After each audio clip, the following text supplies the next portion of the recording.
Hey guys, welcome to the stream. This is Rod Arriagada coming to you live from the Hangar Billiards and Sports Lounge. We're here at 121 Scurfield Blvd, and we're here for the Sunday Open 8-Ball Tournament. This is an A-side second round matchup between Randy BAGOT and Kamao CAPPO. They're just in the middle of their match right now. They're in rack number 4. Randy's racing to 7. Kamao CAPPO is racing to 5. He's got the lead right now with a 2-1 score. Kamao does. And their Fargo rates are being popped up right now. $6.99 for Randy BAGOT and $5.85 for Kamao CAPPO.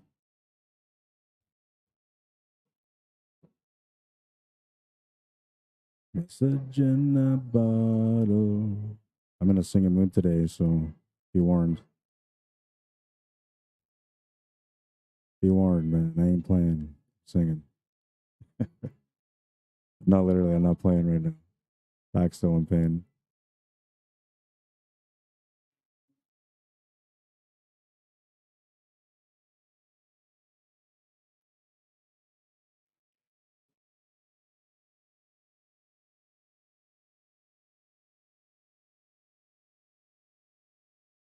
We'll mess the shot on the 5, turn the table over to Randy.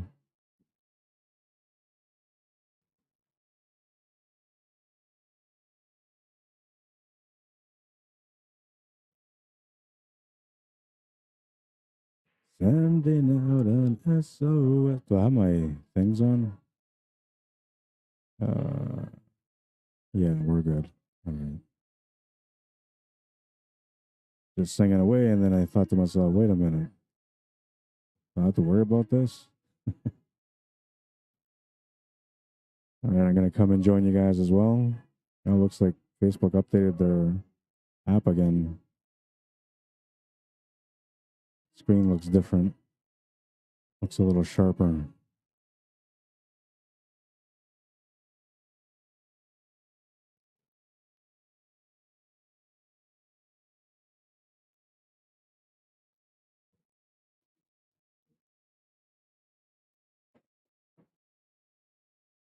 Not sure what he's looking for.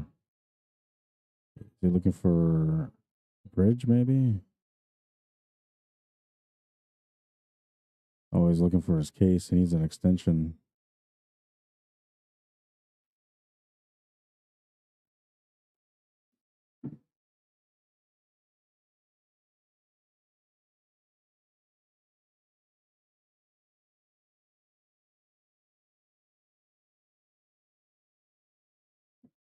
I thought he might have to break out that 13 ball, but I guess it goes. I didn't even look when I went. Oh, yeah, it goes by. He's got this table. And play the 14, 13, 12, then the 11, and set up for the 8 ball.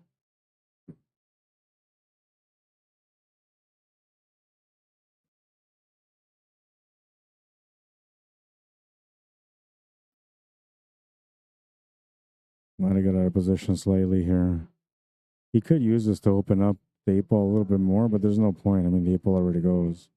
He can still make this shot and just avoid the 3 altogether. Or he can switch the shots and just take the 11 ball now. He's got a good angle on the 11 ball to get it up for the 12, so if he wants to change his mind, he's good for it. Looks like he's changing his mind.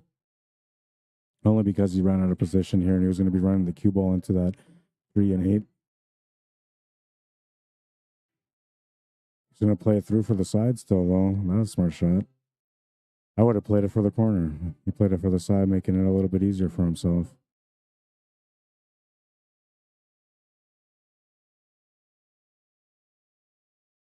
Makes the 12, and he's got the perfect shot here on the 8.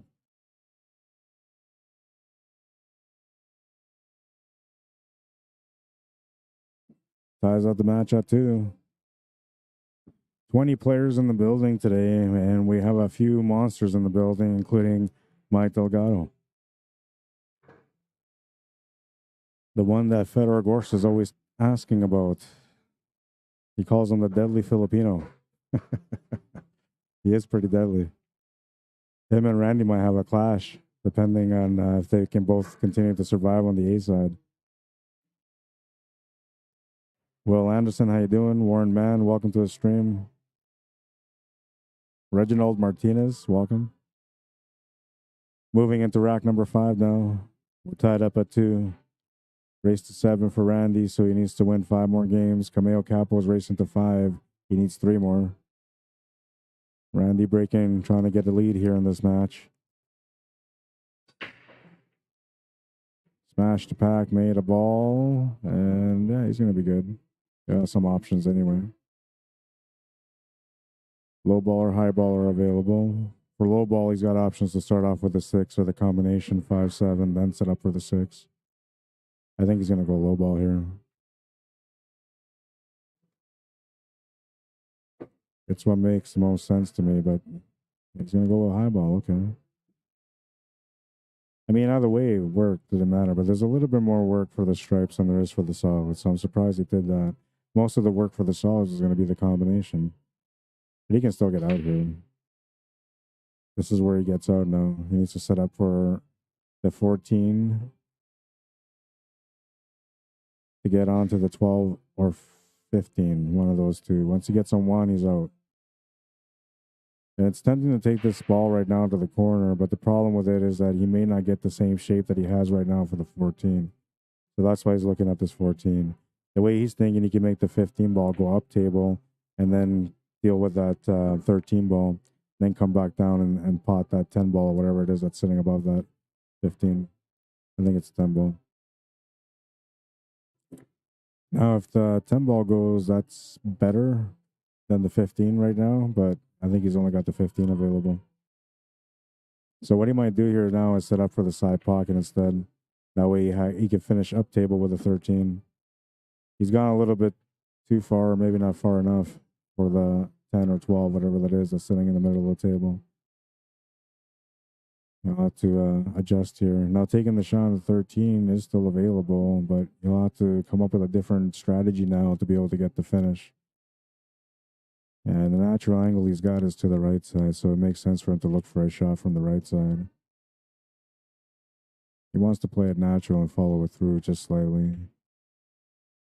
And he would like to get an angle where he can come off the left side rail back to the right side, but if not, then going straight up and down will work too.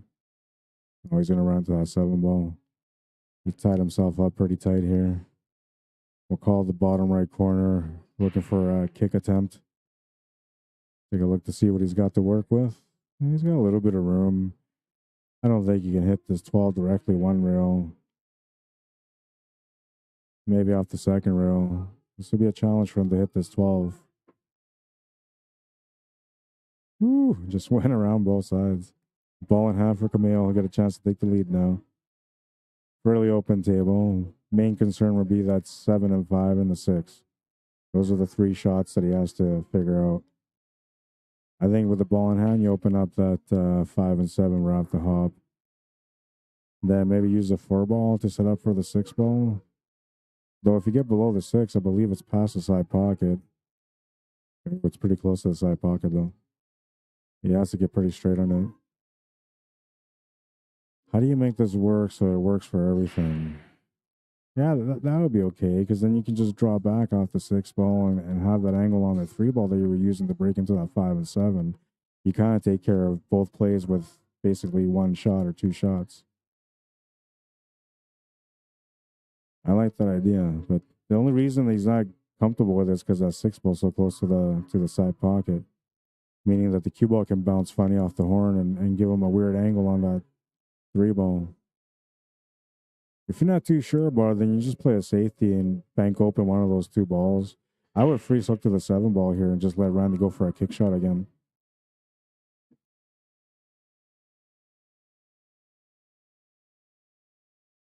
You put the cue ball roughly where the left side horn is on the top right corner, and then you just freeze up to the 7 ball on the right side cushion.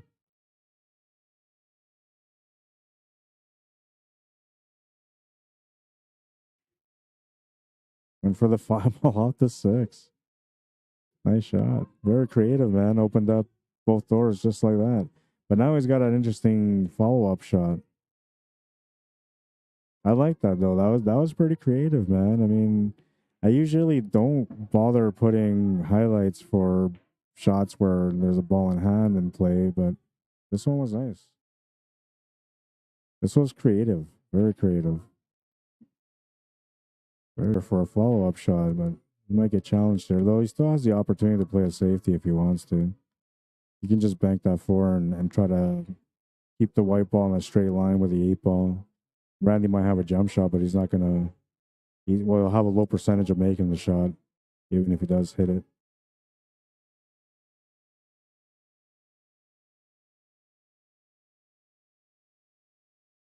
Yeah. Oh, I thought he was gonna bump into that 8 ball. So this is good and not good because he's left Randy an easy jump, and he's got a good angle to be able to make the shot. However, with the jump shot, there's a small chance that he might end up scratching in the bottom left corner. Though I think with the impact, if he hits close to that 12 or 10, whatever it is that he's got left, he might just avoid the scratch just barely. What a great shot. What a beautiful shot that was. And I mean, look at this. He's got the perfect back cut on the 8. That's how it's done, ladies and gentlemen. Yeah, I'll have to finish it here with the 8 ball, though.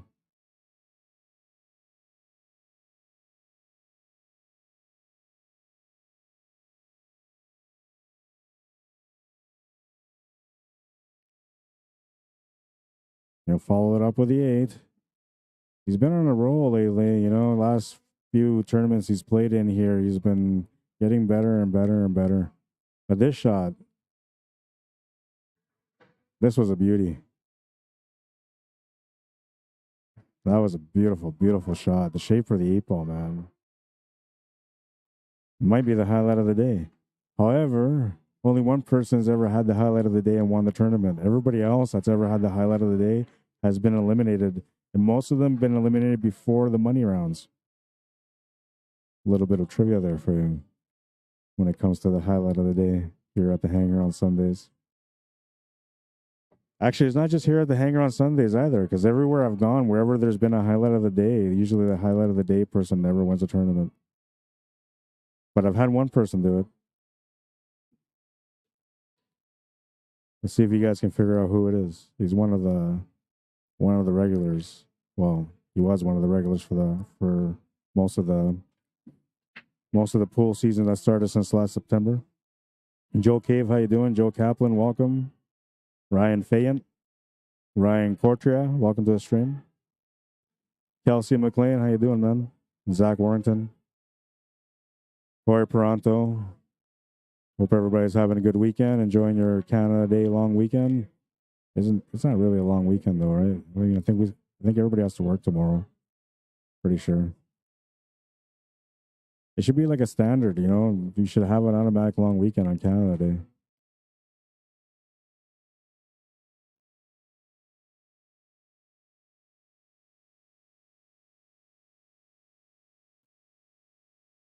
See what he's trying to figure out here. So everything kind of goes. He just has to puzzle this out. So I like the way he's thinking here. He's going to go for 11. Then he's going to approach that 12 ball next. That will help him get set up for that 13 ball. And then he has a 9. Then he can come back down. Then the 15 and 14 are pretty much out. He could take that 14 right now, though. That's what he's looking at. That simplifies the table a little bit. It also gives him better position here for the 11 ball so he can set up for that 12 next. And now he ran into that 5 ball, so he'll have to take that 15. And this is the part where you find out how good a player is. When they get out of position slightly and they have to get back on par. The great players always get right back on par, and they usually get perfect position. And a lot of that has to do with the cue ball control. They just have a great understanding of how the cue ball works. And he got the shot that he wanted to get to, but he's out of position from what he was trying to get to. So I have to make up for it now. I'm thinking maybe we go, I think maybe we go up table now and try to set up for the 9 or the 13, and then do the 9 or the 13 after that to get over back to the right so you can take the 12 to the bottom right corner. It's going to be a timing shot. You can't be too heavy on the cue ball. Unless he decides to set up for the 9 ball, which is what I like best. He's going to draw over for the 13 instead. It's a big bounce off the rail, and I don't think he's got the shot on the 13 anymore. Might have to do a jump shot here again. Hard to tell from this angle or from the other angle if he's got the shot or not. He took a little walk around, so maybe he does have the shot. Maybe he was just trying to figure out what to do next. Now that he's aiming, it looks like he's got it. Oh, yeah, he's got it. Uh-oh. He got bit. Got bit. Doesn't have the 9 ball or the 12. Can he do the 12? Yeah, 12 might be available. Really tough slice, though. Unless he can see it.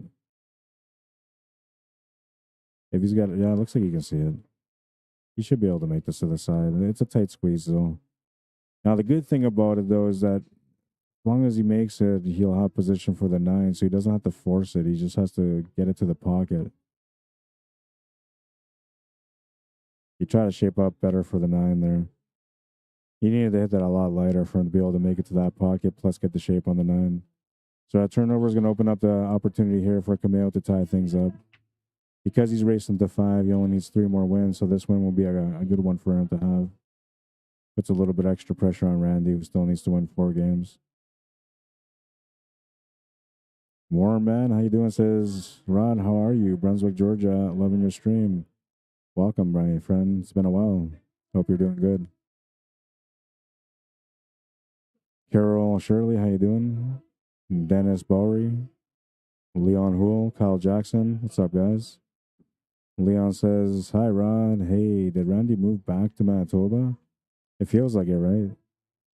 I don't know. It's like the boogeyman. The boogeyman comes back once in a while. You know? He came back just to spook everybody, to let everybody know that they're not that good yet. Every time he comes into Manitoba, man, he's torturing the players. I mean, it's not like he's literally torturing the players, but he plays so good that it makes it hard for people to beat him.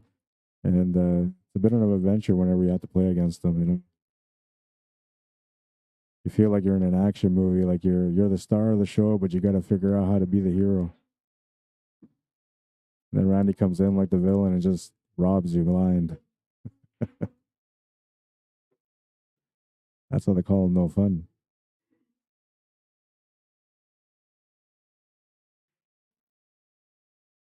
No, a little too heavy.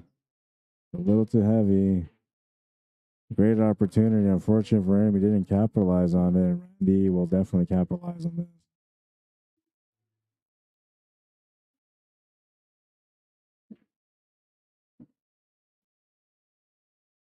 He might have to bump into the 8 ball. He could just avoid it just slightly. He can also draw off the right cushion and back on top of the 8 ball. I think that's probably what he's going to end up doing. Just a quick draw off the rail. Oh, he's going to follow it through. Okay. Yeah, he had enough room to follow it through.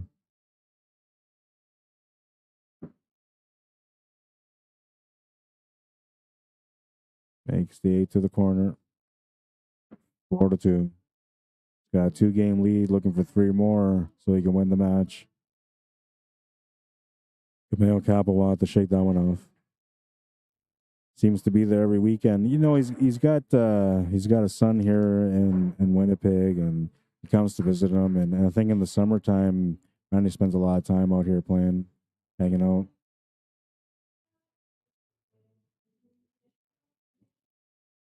But there was a while there, like maybe I don't know, 3 months or something like that, or 2 months, where Randy really wasn't coming around. He was at home in Saskatchewan, and everybody else was out here playing and competing, and they definitely weren't missing him. He's just one of those guys, you know, like honestly, you get him on a draw and you're like, oh man, I'm in trouble. However, if you end up winning the match against him, it's huge, right? It makes you feel like you can win the tournament now.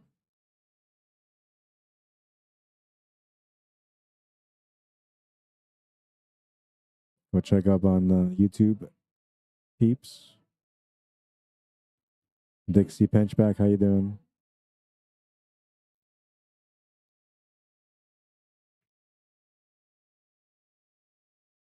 Says, hey, good day. I had to wait a bit to read what was said on the message. The computer does this little thing where it loads up whatever it decides to load up, and then it slows down the process for me to be able to read.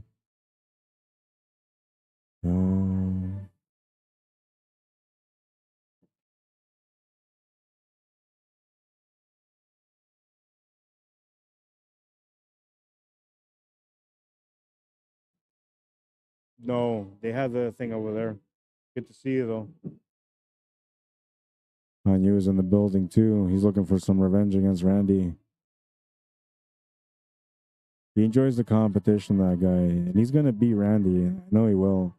I don't know about today, but I know he will. He's a good player. Was retired for a little bit, came out of retirement now, and he's been playing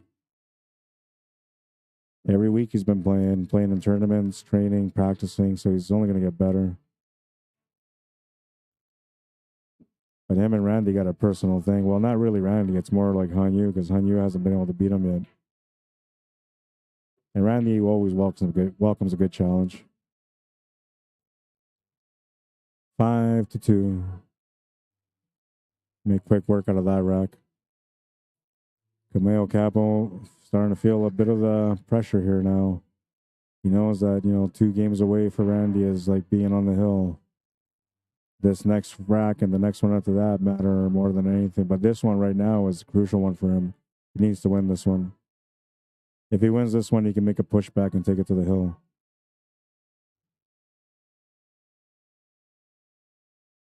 It's a confidence booster, but it can also be one of those ones that breaks your confidence if you come up short. Unable, Shane Broussard, welcome to the stream. Robert Page, Charlene Maines, welcome, guys. Hope everybody's enjoying their weekend, Canada Day weekend for us here in Canada. July 4th, just around the corner.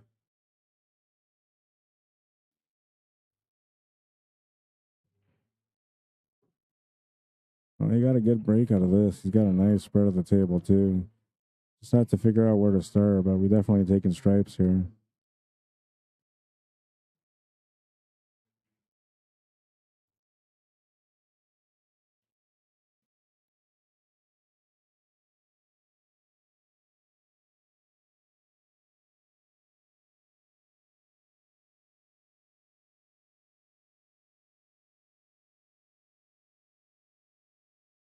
Trying to work it out, figuring out the angle, see what works.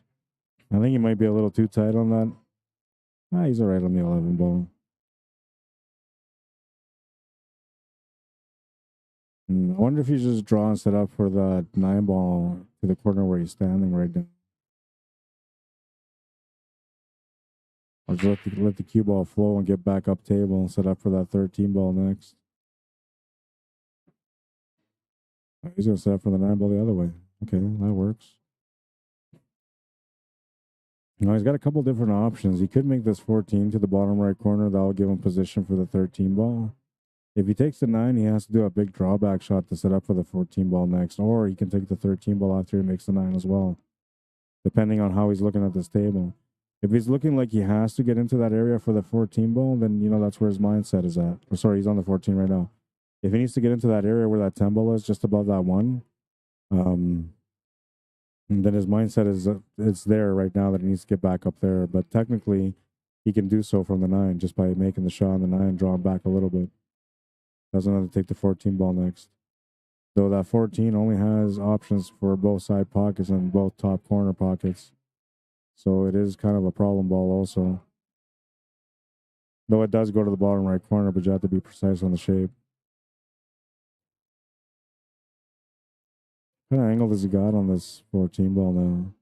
He's got a decent angle here on the 14 to set up for that 10 ball.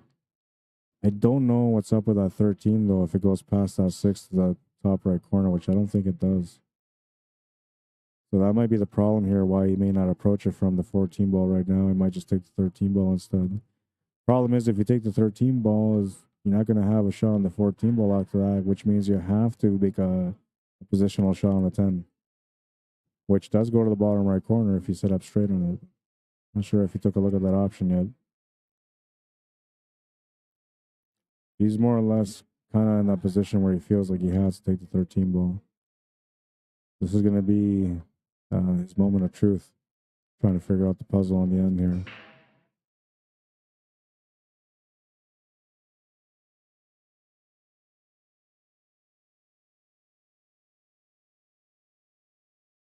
Try to create something.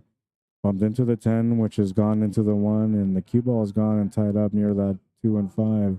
You can see the 10, but there's no pocket. I wonder if he can get it off the 1 ball in the right side middle pocket. It's kind of weird, though, from that angle. He's going to call it. Maybe a kick shot attempt. That might be better. I was thinking you could maybe just draw it off the 1, but working out the measurements. You can see here from this angle, you can see some of it. It's going to do a cross bank.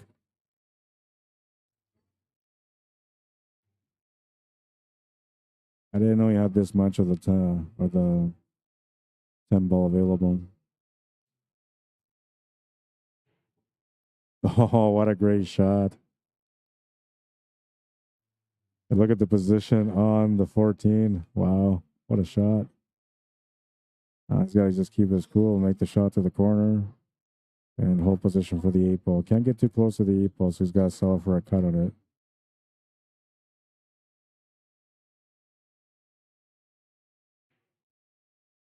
Yeah, you have to settle for a cut on it. There was no other option there.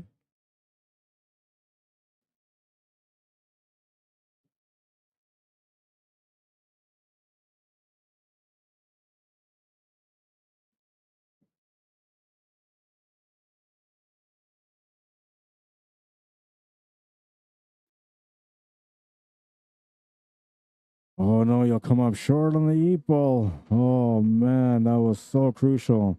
He's not happy about that one. I wouldn't be happy either right now. He felt the pressure though. And at the same time, like when he looked this way towards the 8 ball, my live on air sign is on. So whenever the players face towards me, they always see the live on air sign, and it kind of rattles them a little bit. He might have been rattled by that. And not like something big, it's just like a small second. This is a great shot though. He deserved the finish on that one. I mean, that was a beautiful shot.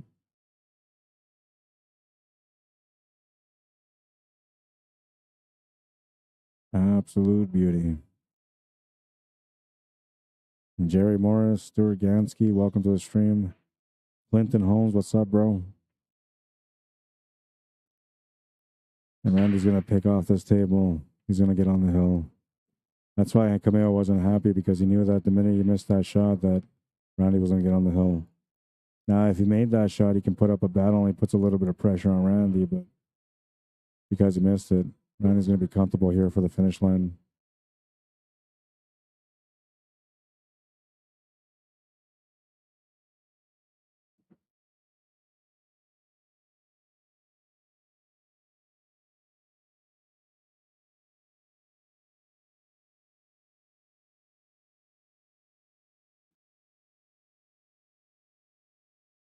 Eight ball makes it official. He's on the hill. 6-2. He's got a 4-game lead, and Kamao CAPPO, well, he's got no choice but to win the next 3 games if he wants to keep going on the A side. Otherwise, Randy will proceed and move into the quarterfinals.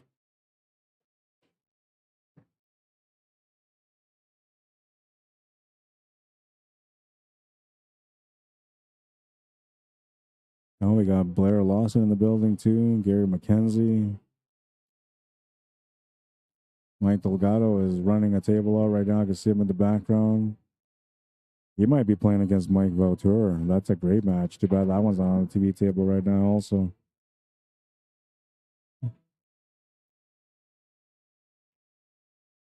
One thing I know is if it's Mike Delgado and Mike Vautour, Mike's going to win.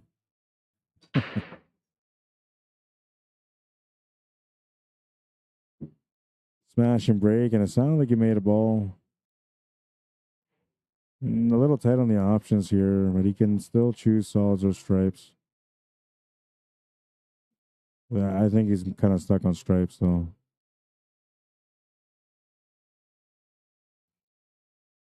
Stripes look really good as long as you make that first shot. Cindy Nana, how you doing? Welcome to the stream. Oh, a little bit of luck here for Kamao. Scratched, to the corner is going to give him a ball in hand. It's still open table, and everything is available here for him. He just has to keep his cool on the table and work out the puzzle. Junior Bruin, welcome to the stream. Dale McKay, how you doing? Welcome to the stream.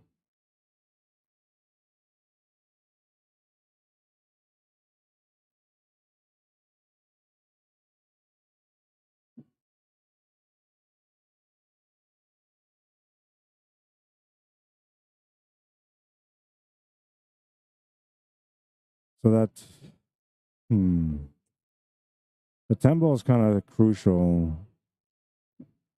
It's not in a bad spot, but you kind of want to deal with it.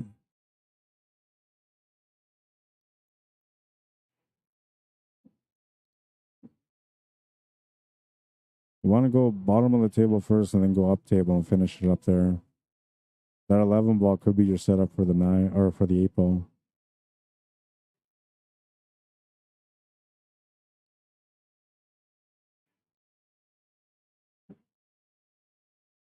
Too bad. He can still control the cue ball here. I don't think he can draw back anymore. He might have to push it off the cushion and back to the left side for the 12. He's got enough room for that. He can't draw this back. But he can comfortably go across the table here off the cushion. And if you're not feeling it, then I guess you got to take that 14 ball because the 14 setup is okay. You can still set up for the 12 ball from there. However, if you take that 14, the 11 ball is the one that you want to get to next. You want to get that out of the way.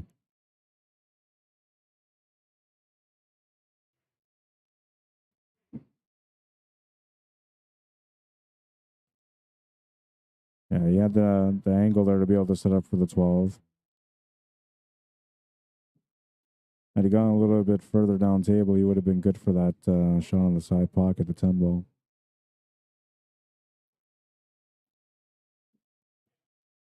Now what he's got to do here is figure out how to get the finish line because the 10 ball is going to be the setup for the 8. So that means that he's got to set up for the 11 ball here, and he needs a good angle on the 11 ball to get down for the 10. So he's got a little bit of work in front of him.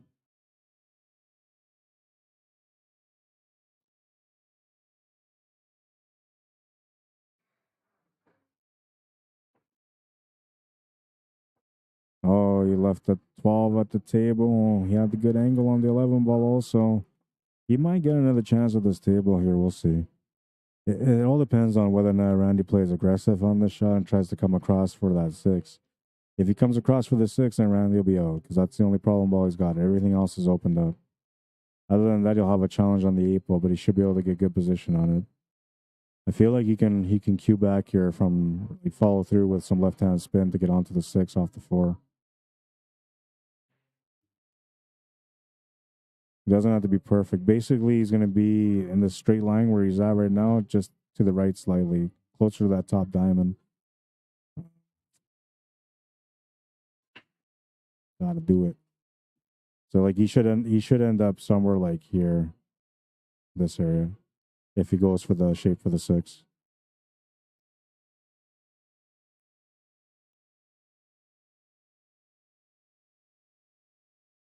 He might just decide to come back for it after. I mean, he's got lots of options to get back table. He put lots of spin on that. He got better than I thought he was going to get from that. Maybe too good too, because now he's got to play a different shot for the 6 ball. He doesn't have a lot of angle to work with. He's got to make a choice to either follow through or draw back. Follow through works better than drawing back, but dangerous. So it's better just to draw back. But following through works better. It's just that drawing back, you got a guaranteed 5 ball, so that's the reason why he's going to draw back here. Well, he didn't even draw; he just kept it on the cushion. So now he's got different options. He's got options for the 7 or 5. I feel like the 5 ball is missable, but I'd rather take the 5 than the 7. Only because the 5's not in a good spot, and you have a great shot on it right now, so you might as well make it. Well, he made the shot. He's going to scratch, though. Oh, man. So a huge break here for Kamao. And I don't like the way that 12 ball is like deep in the pocket, man. He's going to have to figure out something here. Maybe set up for the combination. I think I like that better than just taking the 12 on and then the 11. And the only reason why is I don't like that 12 buried so deep into the pocket. The horns can play a part in the shot.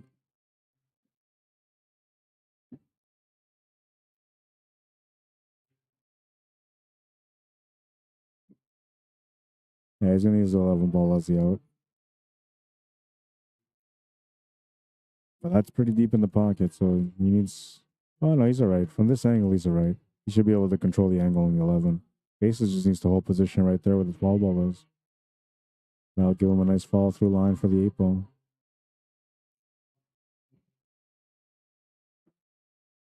Oh, he might have to draw back now. He can maybe stun draw over, set up for the top left corner still.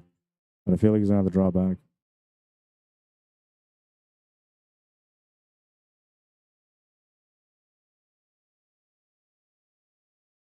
And he's looking at the side pocket, so he's thinking about drawing back here. He's got a little too straight on the 11 ball. Oh, no, he was looking at his tangent line to see if he can get over for the 8. I thought he was trying to draw back for the side pocket. Good shape. Nice setup.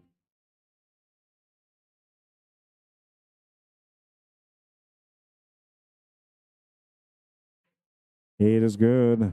6-3. Needs to win the next one to push it to the hill. A little bit of life there. And had he won that game before that, it would have been 4-5 right now. You would have been on the hill with a chance to break for the match. But he's not thinking about that right now. He's just thinking he needs to win this game.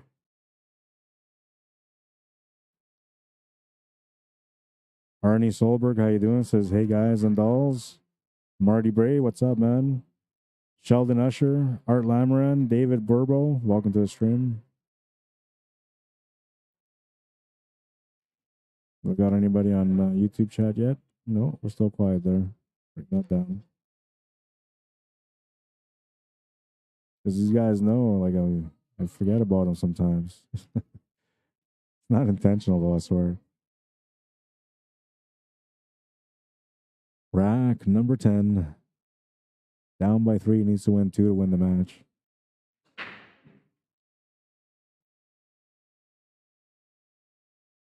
Oh, and he'll come up dry. And this might be a good thing for him. I feel like when you give a good table setup or like a difficult table setup, you're actually giving the better player an advantage because they can carve out the rack a little bit better than somebody that will be an average player. But there's always a chance that he might run into trouble, no matter who it is or she.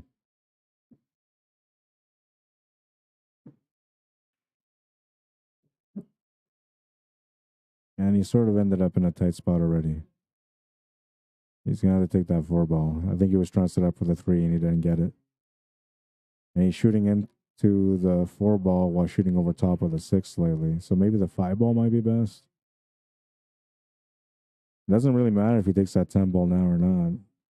But what does matter is that he gets something around there to open up that shot on the 6 ball because the 6 ball doesn't have a pocket right now. He can maybe create a pocket here just by moving that 13 ball over. Oh, he's going to miss the shot. So there you go. That was the problem with that table. There was a lot of complications there, and there was always a good chance that he might get back to the table, and he is going to get back to the table.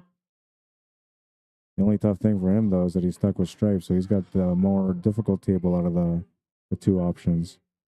But he's got a shot at the table. He's got an opportunity to try to get within 1.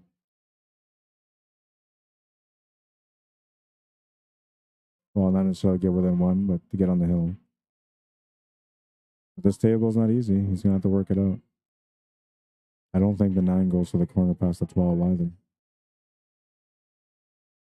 Oh, yeah, it does. It barely does, but it does. It's actually not too bad here. He just needs to find a way to get to the table and make a couple of shots. Well, he's missed that shot, though. But he wasn't too bad. I mean, he had the shot on the 9 there. That 15 goes past the 3, so he has some options available. Now, if he's left Randy the shot on the 6 ball, then he's in trouble now. That 8 ball looks like it's in a tough spot, but it's a wide open, so it's not in a tough spot at all. For Randy, all the work comes on the 7 ball. Once he gets to the 7 ball, he's out.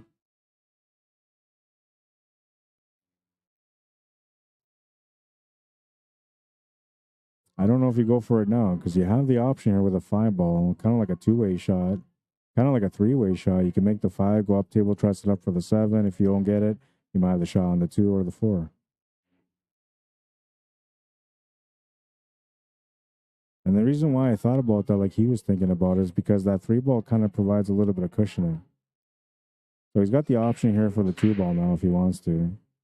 He can also just make that 3 ball and go back up table now and open up the pocket a little bit more for that 7 ball. Now, there isn't a whole lot of risk with that 3 ball being there, but I mean, depending on how you shoot the 7 ball, how that 3 ball bounces away from that horn, it might become a problem ball.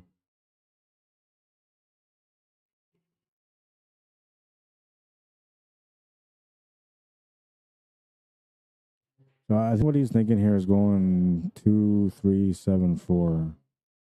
And then 7 goes to the top left corner. Well, now he's going to take that 7 ball no matter what.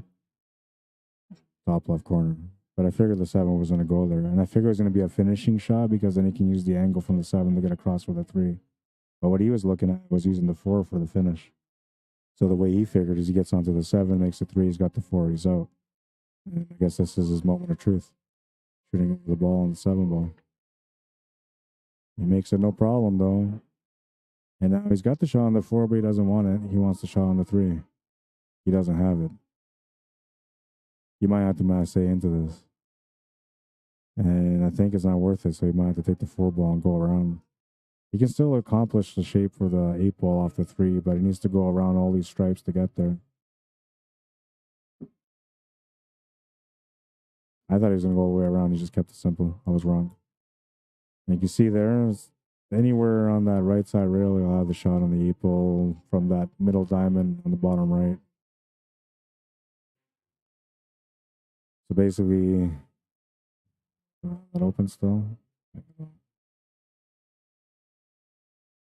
Anywhere like from here on, he's good.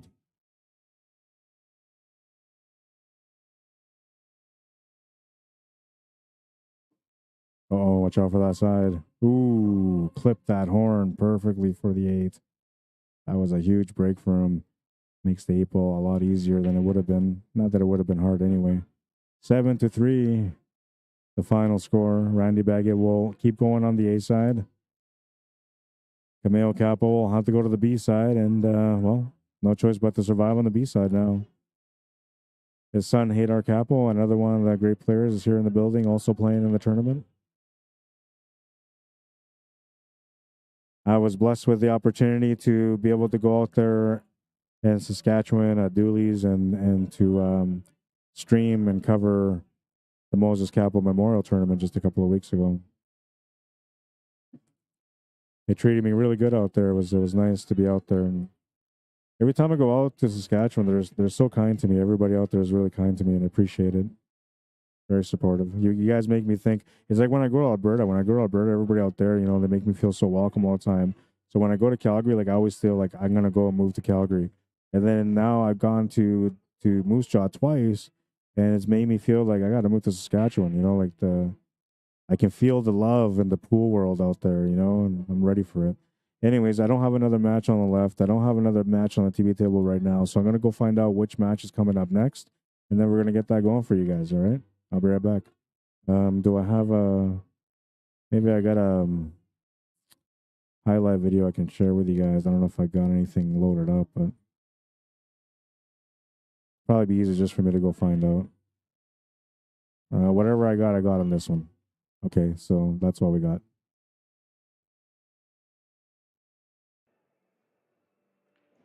Nice little juice drawback shot. It's going to open up the pocket. Nice shot. She chose to run into it. A good shot. Shooting a ball off the rail is always hard because there's a little bit of deflection on the shot automatically. But she's going to nail that shot. That was a nice shot. I like setting up for the 8 ball on the side here, though. You don't want to give your opponents a chance at this table, especially after you moved everything out of the way. What a great shot. 8 ball is. He's left the safety as well. Oh, but he's going to make the shot. Going to be the right shot, though, because you really need a shot on the one ball next. If you don't get a shot on the one ball, then you're just passing the table over. Oh, and that was perfect. Good little... What a shot. Oh, the loss in the A-side final. So that will be the second B-side final. I always try to, call it a B-side final, a B-side final. That was a nice shot. So I'm not sure if it's an open table still or not. I feel like it's not, though, because it seems like they're trying to engage into a safety battle here. Oh, look at that shot. Be in danger here.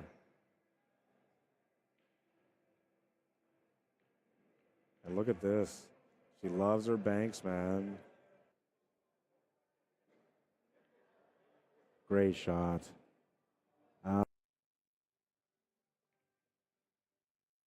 Oh, nice shot.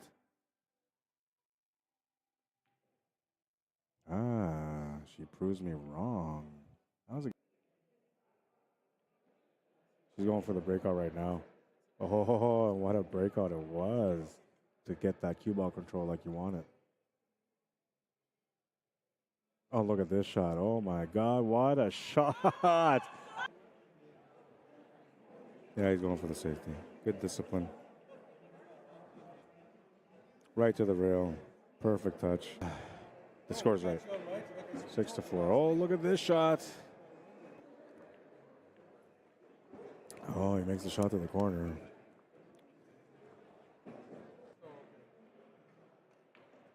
Smooth delivery. Very smooth. Nice little bounce there for the 9-bar.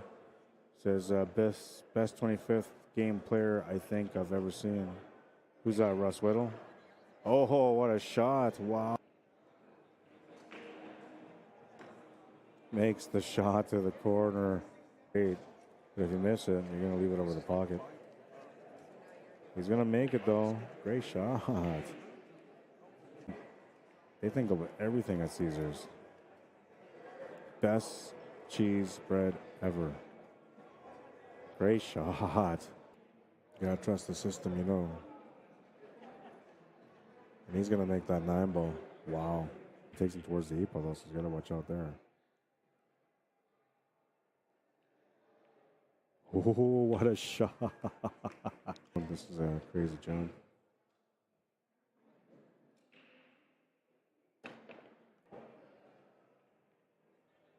Oh, then we get that shot. All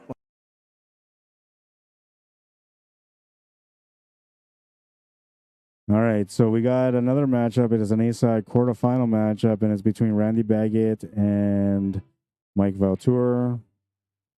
I just got to set up the scoreboard here for you guys. We're going to put Randy on the right so you guys know that it's a fresh match.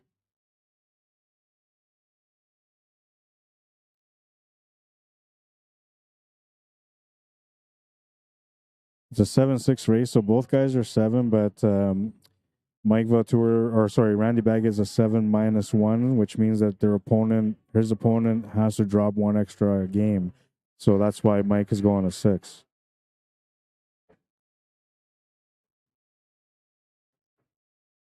And this will be an A-side quarterfinal matchup now.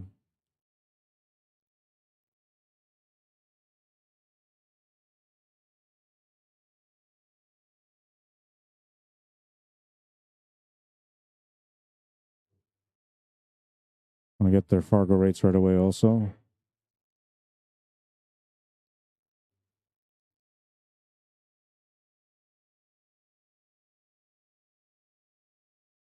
Make it official, A-side quarterfinals. That's Mike Valtour. He's about to break.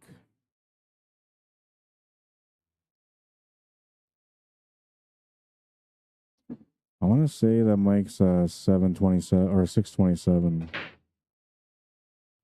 I have to confirm that though.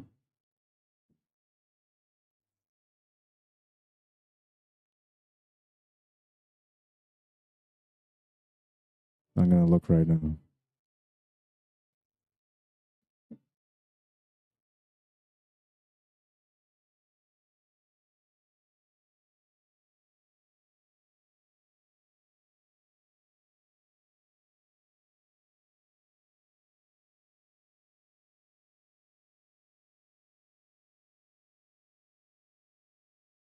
$627, yeah.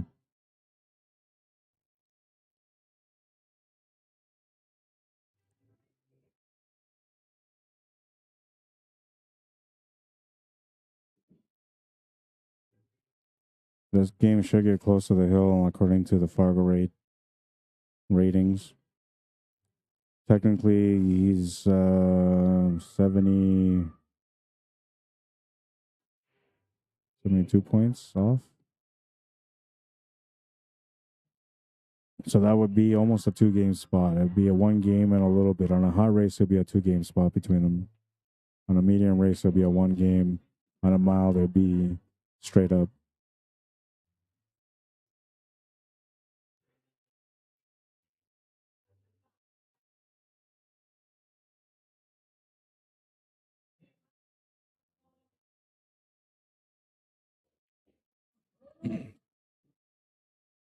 He lost the cue ball.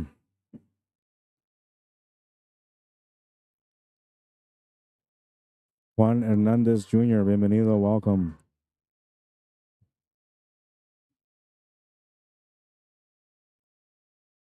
Kazayan Arakan, welcome to the stream. Sagar Lavati, or Lavat, welcome to the stream. Jared Mendoza, how you doing?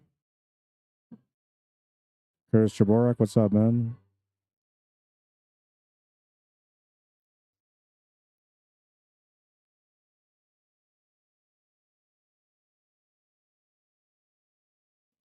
Seven and six are a bit of a problem.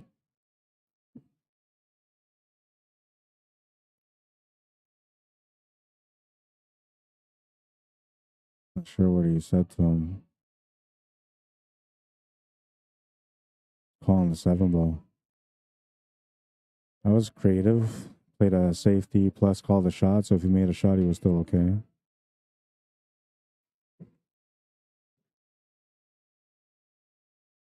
That's a really good safety. I mean, Mike has no real shot available. A jump shot will be a jump shot for just to make a jump shot. Kick shot option is probably about the only one that he's seen just now, trying to kick that 12.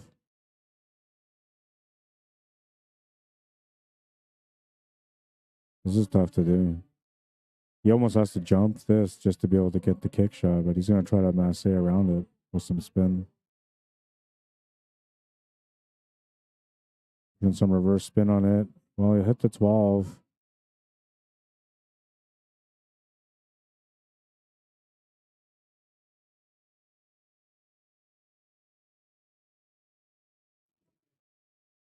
Florencio Jordan, welcome to the stream. Myrtle McDougal, how you doing? Welcome.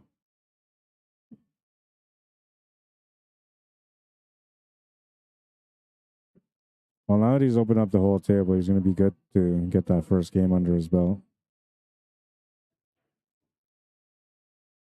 I got some chat here on YouTube. Merv Star, how you doing? Says, good luck, Capo. Dixie Pinchback says, just me here. And then Decky says, hey, Rod, happy Sunday. How you doing, Decky? Merv Star said, take the 2. I'll put the chat up here so I can see what's going on. I want to miss your guys' chat.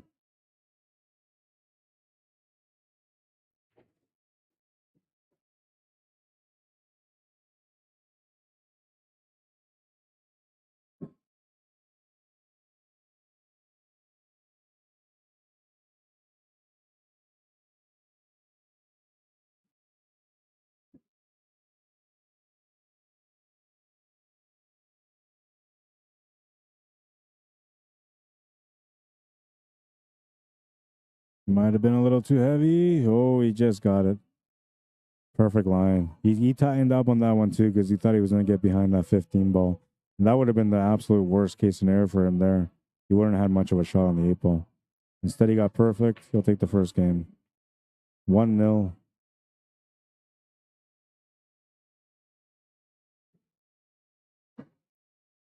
Mike Delgado still on the A side also. He's playing against Han Yu. That would have been a great TV table matchup also.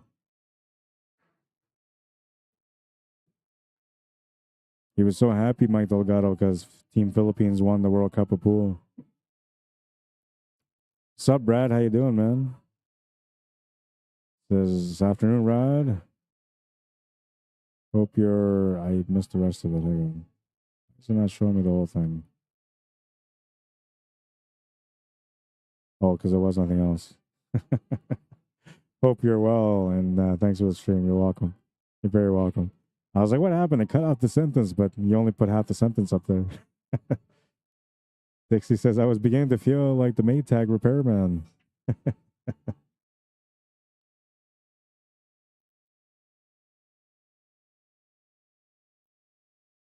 Oh, moving into rack number 2 now. Randy Baggett to break.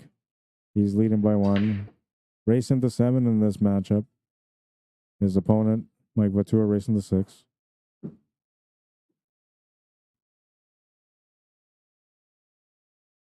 Split that post on that. You caught me, man. You made me go through the whole motion of trying to figure out what happened to the rest of the sentence. I was like, there's an important message out there. I got to figure it out. Called my hack squad. Figured it out.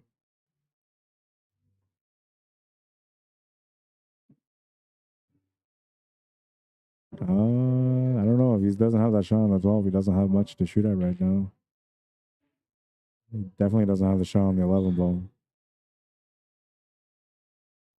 Or, yeah, no, he doesn't.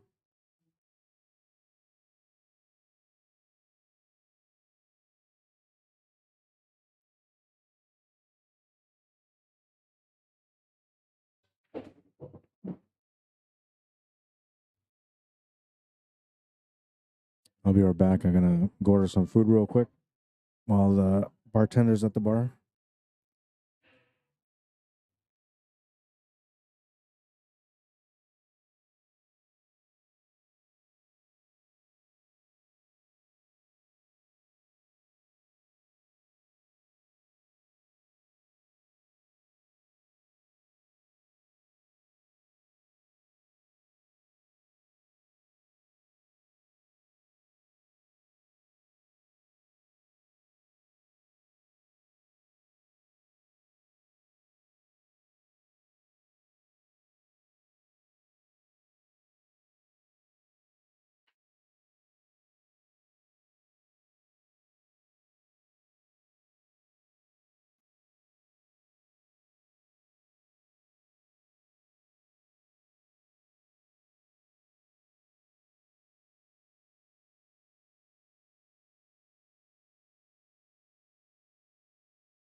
Alrighty.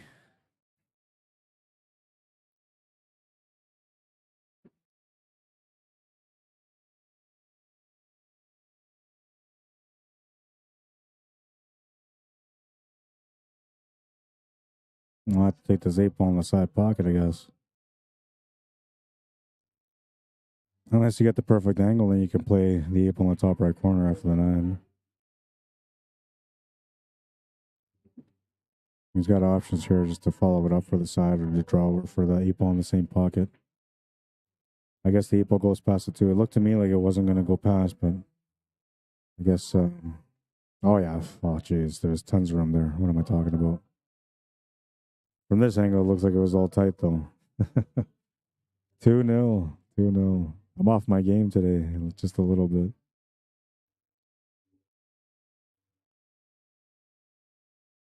Hi, Myrtle. Wormman says, I'm back. Had to eat my burger with Vidalia onions. Love them. I still haven't found them, man. I keep looking every time I go in there. You might have to ship some to me. Sydney Nana says, hey, Rod, great day for a pool tournament. Absolutely. We're at 33 degrees out here in Winnipeg, Manitoba right now, so I'm surprised we got 20 players coming out to play. But I guess you can't go to the cabin and the beach every weekend, right? You got to have some fun in between. So you go play pool. I know. Everybody's like, what? Cabin and fishing? That is fun. Like, no, not if you're a pool player. There's nothing other than pool that can be fun. Only pool, and that's it. If you have a pool table at the cabin, then maybe the cabin is a way to go.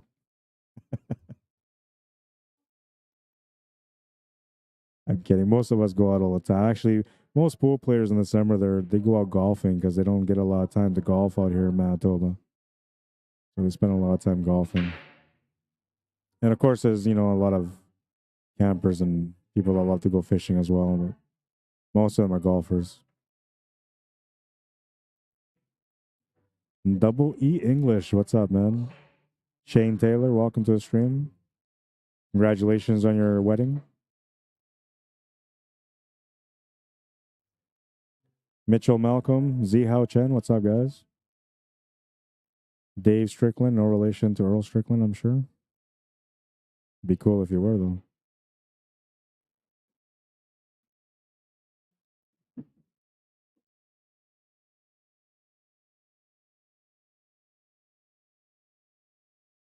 A lot of people aren't big fans of Earl, but I am. I like Earl.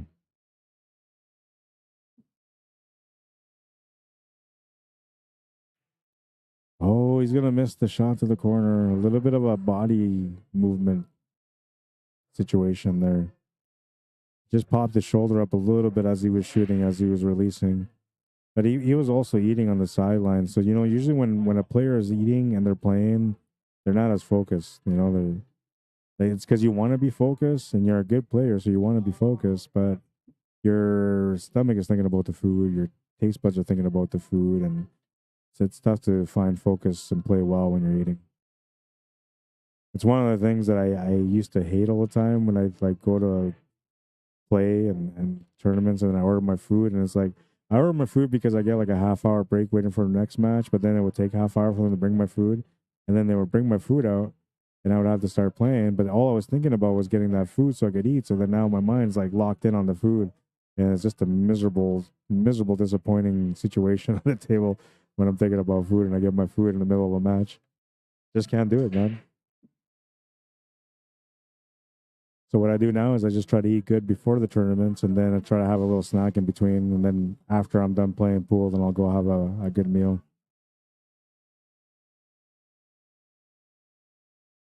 Or I tell the servers, you know, hey, listen, I'm on a timeline. I need this on the rush, and then usually they'll do a good job and get it out to me.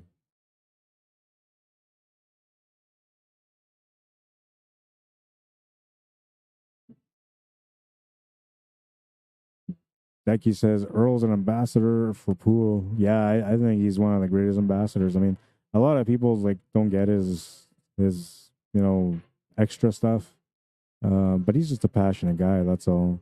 He loves the game.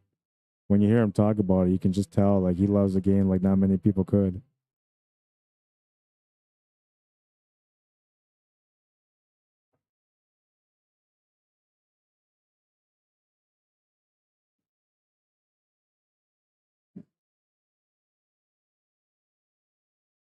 He's got a good challenging table here.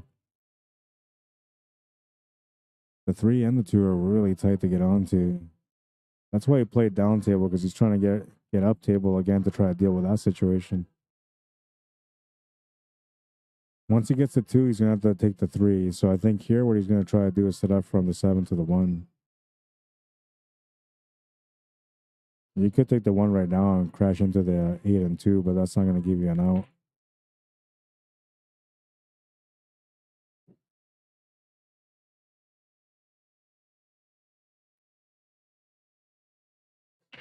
Zihao wants to know if Hanyu is playing with Legato. Yeah, they're playing each other right now. Hanyu's at the table. I didn't see what happened there. I looked up. I see that he missed the shot, but I didn't see why. Let me see. He doesn't really have a lot of body movement when he shoots. Oh, yeah, his head moved on that one. Moved his head just tilted a little bit as he was shooting. You know, that's the anxiousness of the shot. It happens. Lisa Elridge, how you doing?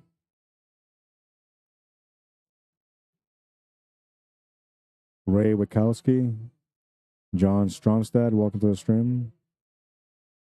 How you doing? Fuggles me on YouTube says 1 game seems a bit too small for that race or for this race.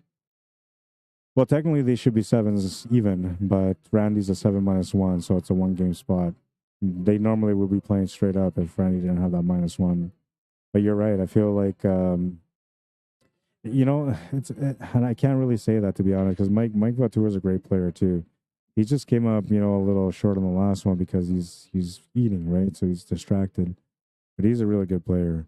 And when whenever he comes out to play, he's usually making the money. So a one game spot I feel like is pretty fair. However, if these guys were to gamble and put like say $1,000 on the line, I think a 2 game spot would be adequate. But I think with a 2 game spot that Mike might win.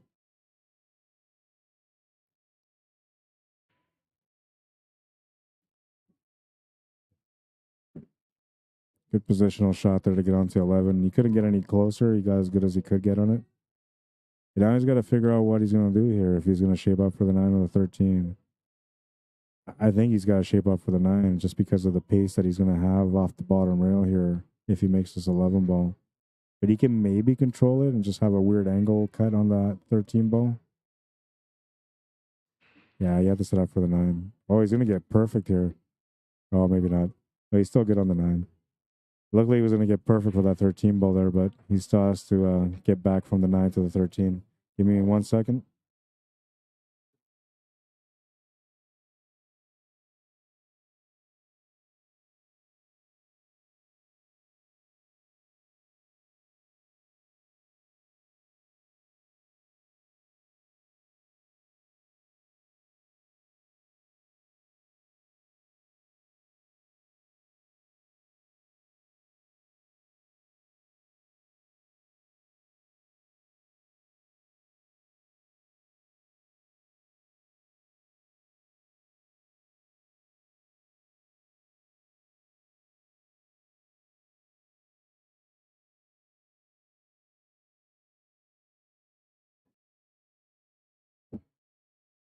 Just talking about the tables because we brought up the concern that the tables are not the tables, but there's 2 tables out of the dozen tables that they have for the bar boxes that are like they have a rail that's acting up. One of them has 2 rails acting up, and the other one has 1 rail acting up. And so because they didn't know about it till now, they're gonna address it right away and take care of it. So by next Sunday, the tables should be fixed again.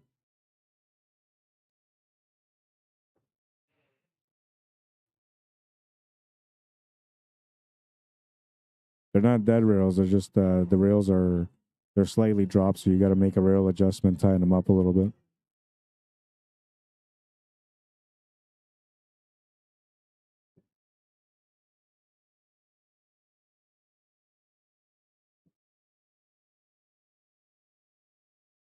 I'm surprised that Randy or Mike missed that 9 ball. I didn't see what happened.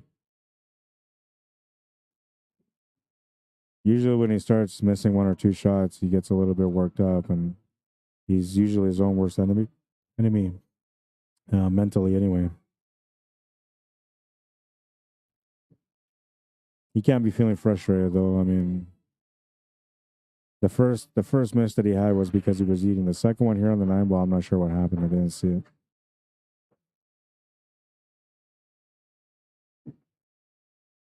I've been in situations where I've been playing and then suddenly like I'll miss 1 shot that was super easy, and after that like I can't make any shot, and it's just weird, man. But it's hard to reset, but you can always reset as long as you realize that what's going on is more or less your own doing.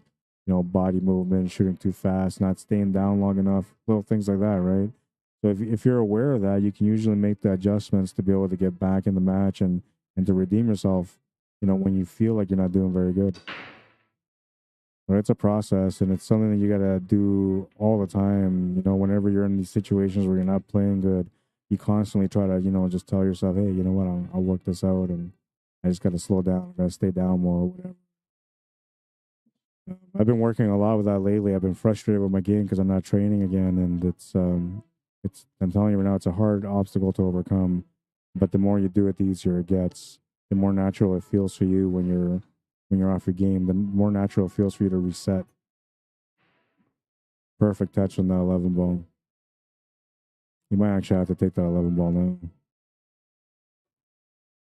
I mean, you can still shape up for that 11 ball just by taking that 9 ball now and then even the cue ball with a straighter angle on that 11 ball. So that might be okay.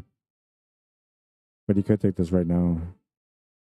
If he took this 11 ball to the side right now, he can push out that 2 ball to the left, get the shot on the 15. He might still try to do that here. He's got a little bit of angle to work with.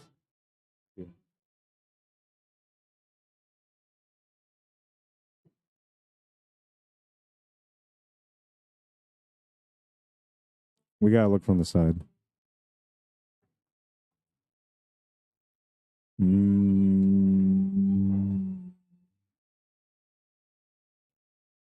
I think he's going to have to set up for that 12 ball next. And this is, well, he has to go for that 12 ball, but I don't think this works. Well, I guess it does. You can just draw back a little bit and settle for the 14 in the top left corner. Then follow that up for the 15 and then just come off the right side cushion, off the left side cushion for the 8 ball on the side.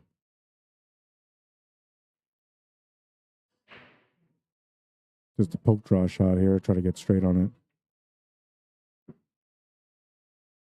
And now he's got that angle where he's got to play through to the rail. So he's just looking for the spot. Tough to decide here if you go through the rail or if you just try to slow roll it to the pocket. Because I feel like you get better position if you play through the rail, but we'll see.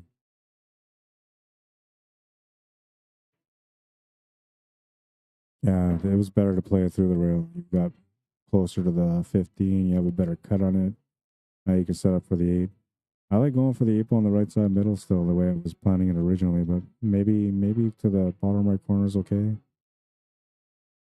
And the only reason he's thinking bottom corner is because he's thinking he can paste this through on the 15, go off the right cushion, off the left cushion, back to the right, get onto the 8. Going off one cushion to the left side for the side pocket wasn't going to work. He had a bunch of rails on that one. But that's the reason why he thought about doing it this way, is because that 15 ball, he wanted to make sure that he got the shot to the pocket. He figured if he's going to have that extra speed, he can maybe use that and make it work for him. That's a great shot on the 8 ball. He'll avoid the scratch, has a 4-game lead. And not much Mike can do about that. I mean, Randy just ran that table out. And all he's got to do is just try to do his best to shake off those 2 misses that he's had so far. If he can do that, he'll be okay in this match. Looked like he raised up a bit on the shot. Yeah, he did. So his head just a little bit, right? Like I don't really realize that on players as often as I should. I realized that last week when I watched myself play, when I was missing some shots and went back to look, and I realized that like it's just a small little head movement, man. I mean, talking about like an inch movement. That's all it takes, and then you miss the shot.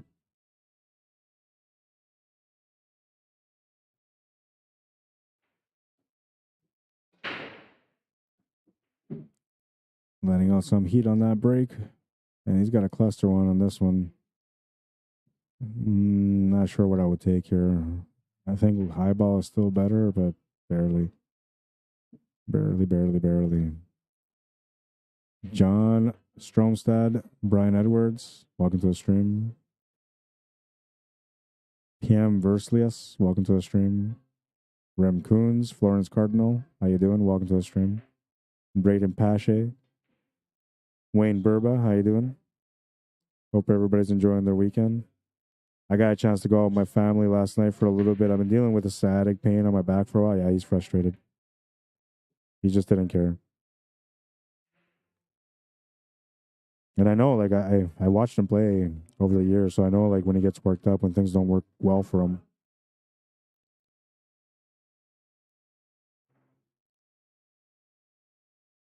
I can almost sense when it's going to happen.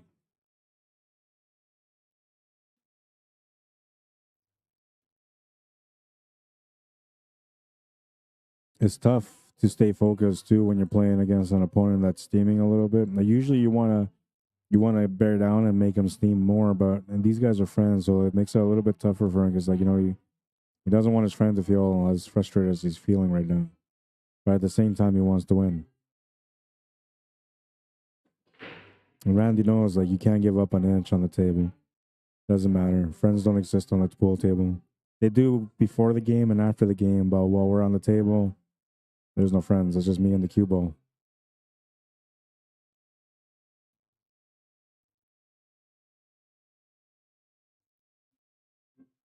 hard to have that cutthroat mentality, but it's something you develop instinctively as you move on in the years playing competitively.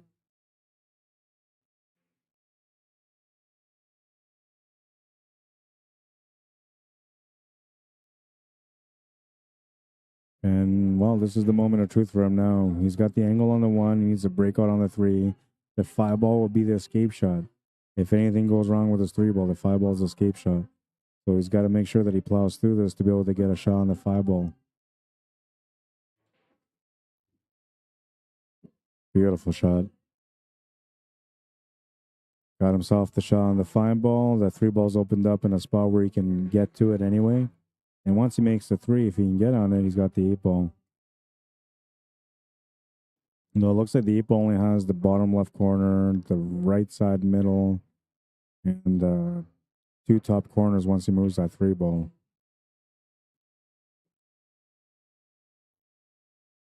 He's in a bit of a predicament here. I'm wondering if he's got a good angle here. Yeah, he's got a little bit of angle. He should be able to queue up table. He might be thinking about drawing back. Now he's queuing up.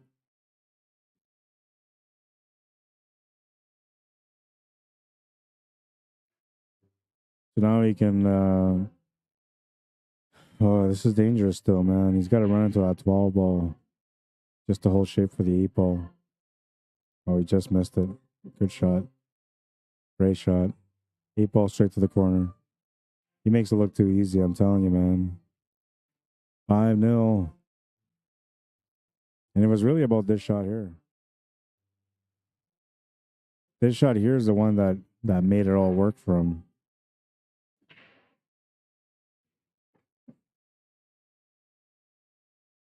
He's already got the highlight of the day from earlier with a jump shot.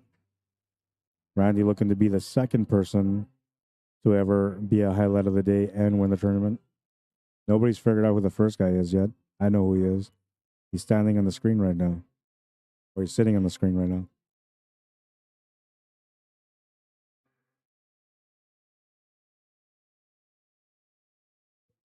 That guy is also the only player to ever be a 7-2 and win the tournament by beating everybody 7-1, 7-0.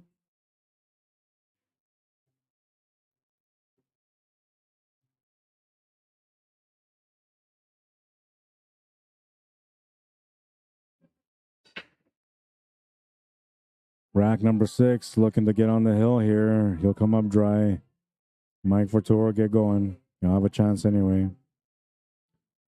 He doesn't really want to win, so he's just giving Randy the games. He's going to scratch. Giving him a ball in hand. Fuggles me says Mike Delgado. That's right. Mike Delgado is the only guy to have the highlight of the day and win. No, I'm lying. Sorry, there's two. I'm lying. There's a second one. There's a second one, yeah. Because I'm thinking about right now going back like a few months here. But there's a second one. And he's in this match right now. No, it's not Randy, it's Mike Vautour. He's the other one to have the highlight of the day once and win the tournament. Other than that, there's been, oh man, over 100 highlights of the day. And out of the 100 highlights of the day, everybody's lost. Except for these two guys who are both playing in the tournament.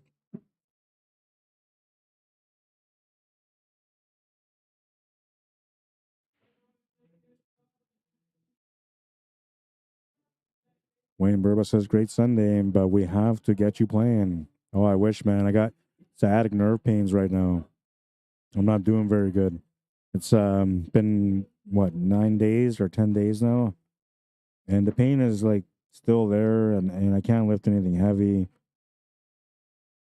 I haven't played pool in that long, and I'm missing it, man. I want to get back on the table for sure.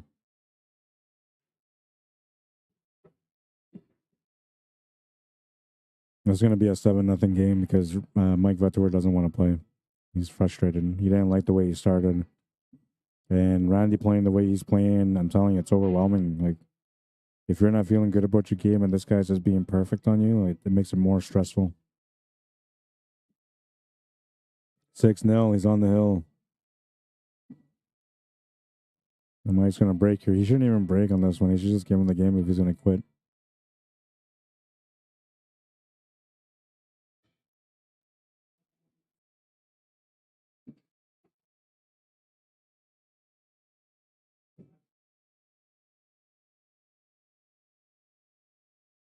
So Chuck is just talking to these guys. I guess he's saying that he's got to play the winner of those guys, and he's like, you know what, I'm when I go home, so whoever wins this match is going to get a bye to the next round.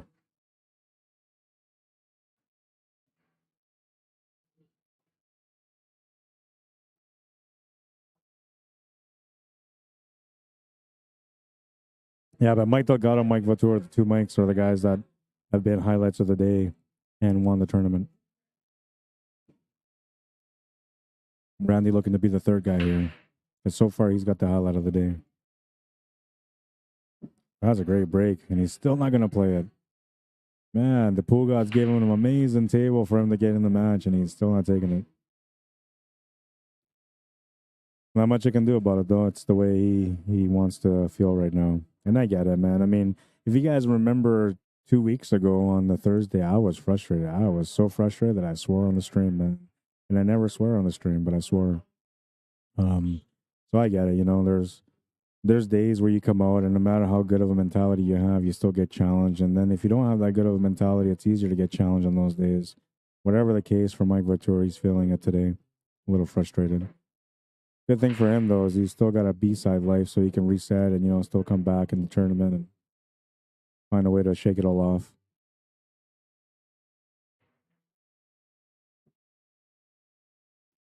I played Randy the last time, and he ran out where I had to go to four. No, sorry. Yeah, I had to go to four. So it was a 7-4 race or a 6-4 race or something like that.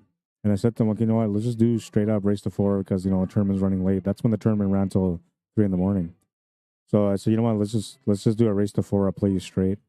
He ran out the first 3 tables, and then he was going to break the fourth one. I said, you know what, just have the game. Like, I just had no patience. I didn't even want to try to make a comeback. It was like 1:30 in the morning. I was like, just have a stupid game, Randy. I know you want to have it. No, but he was going to beat me anyway. Even if he didn't run out that rack, he was going to run out the next one. So it was good for me to get it over and done with early.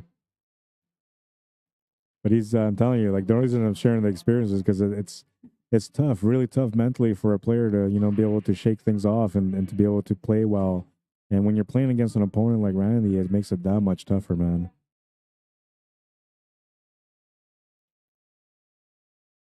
Oh, he gets a little bump into that 2-ball, and now he's got no shot. Or maybe he's got a back cut. I don't know. Looks like it's a little bit of a gap. Ooh, not much of a gap, though. And now you can't even go for a kick shot to the side because you won't get the shot on the 6. You'll miss it like 5 times. Ball in hand for Mike Vautour. He's going to go up and just tap the white ball because he doesn't care.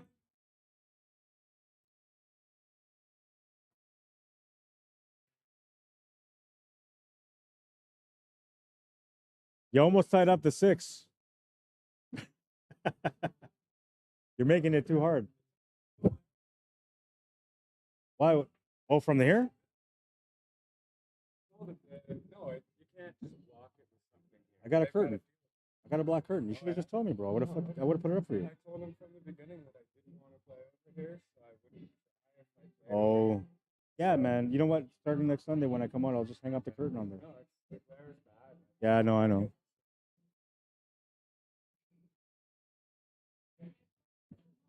Yeah, so I get why he's frustrated. He's frustrated because the glare from the window outside is bothering when he's shooting, so he's bothered by it.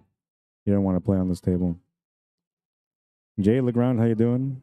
Samuel Akam Wandel, welcome to the stream. Dan Fatino, Timothy Butler, welcome to the stream. Patrick Lance says, why doesn't Mike just give Randy the match? I wonder. I don't know. I guess because he's got to earn it still. It's, I don't know. That's what I said too, right? But he made him earn it. 8 to the side's going to make it official. 7-0. Randy moves on. And we have Hitter CAPPO and Tom LaFournier playing right now. and we're gonna move the camera to that table while I find out who's coming up to play next on the TV table. Hi, Bayou. How you doing? Are you coming out today, Bayou? I didn't bring my cues, but we can still do some work. Dave Blacklaw, how you doing? Rick Hutchin. I'll be right back, guys. Aren't these games reported to Fargo? Yeah, they are. So in a way, like Mike is a 627, Randy's a 699. So technically, even if Mike was to throw the match like he kind of basically did right now, it's not going to affect his Fargo rate because they're both up there. It would only affect his Fargo rate if he was playing against a guy that was like 750 or something like that, and then he got slaughtered. But because he's got so many games, he's got almost 1,000 games in there. It wouldn't really make much of a difference for his Fargo rate. So he could afford to have one or two of these episodes and not really have an issue with the Fargo rate. Yeah, but I get it. Just the way it goes sometimes. I'll be right back with another match.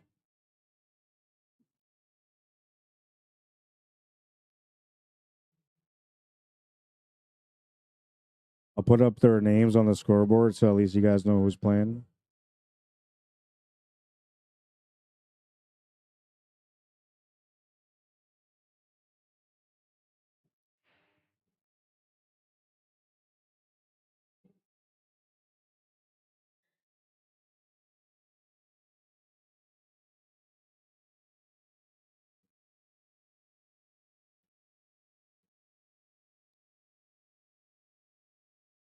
This would be a B-side match, I believe. And I'm going to go find out who's playing next on the TV table.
3-1 for Tom Lafournier. I'm still waiting for a TV table matchup. And they're racing to 5. It's a B-side match.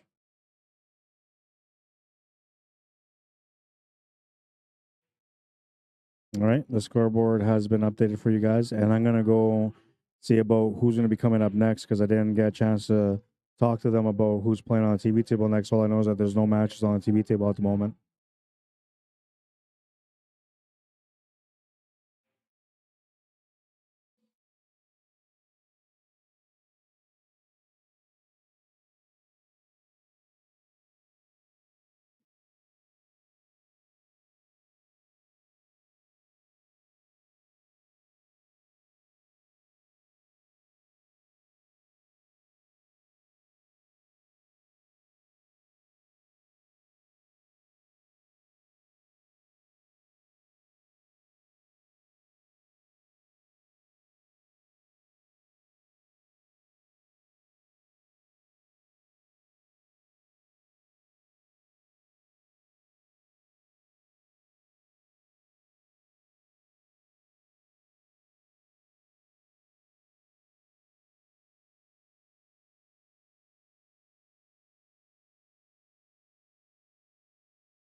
All right, I'm back.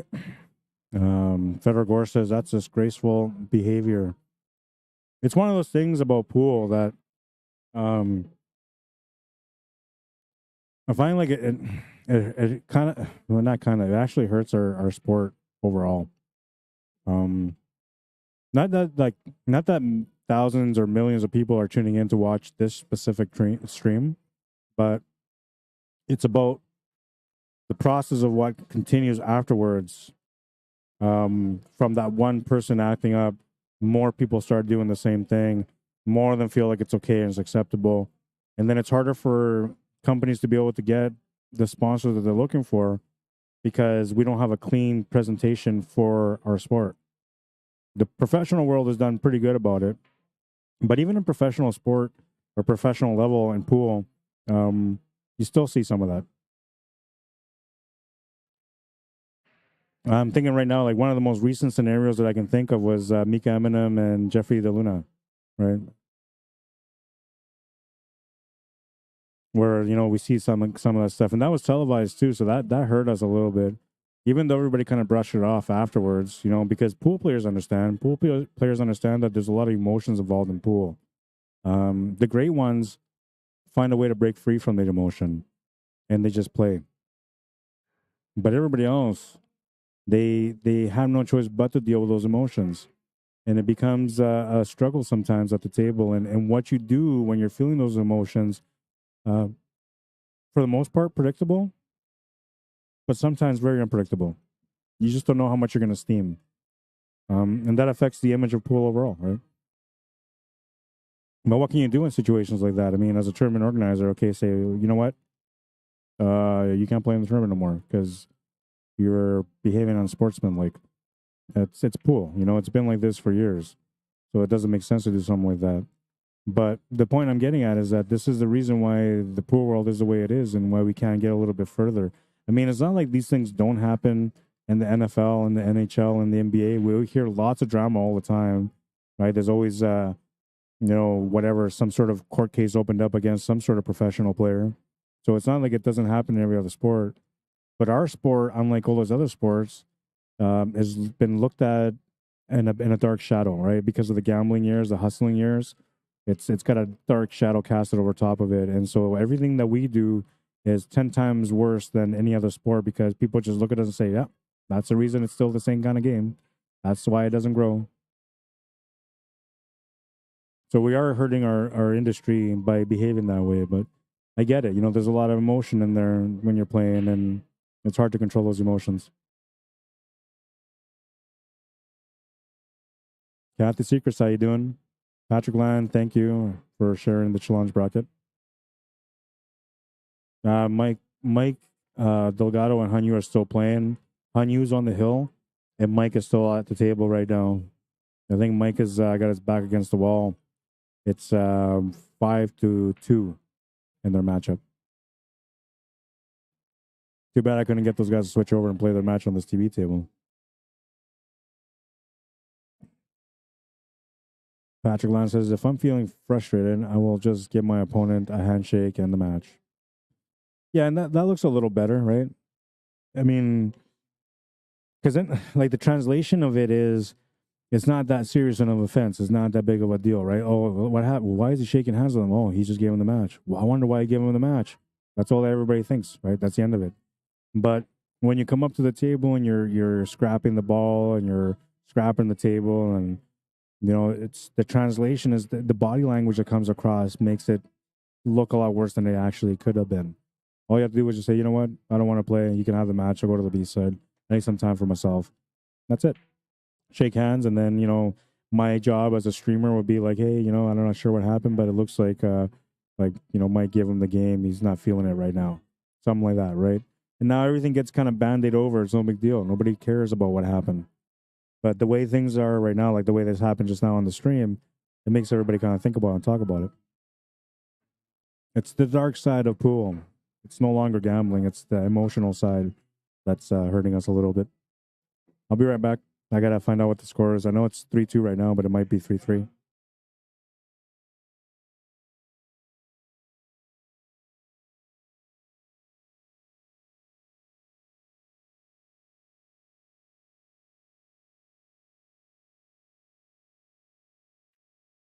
Okay, so it's 4-2 for Tom Lafournier.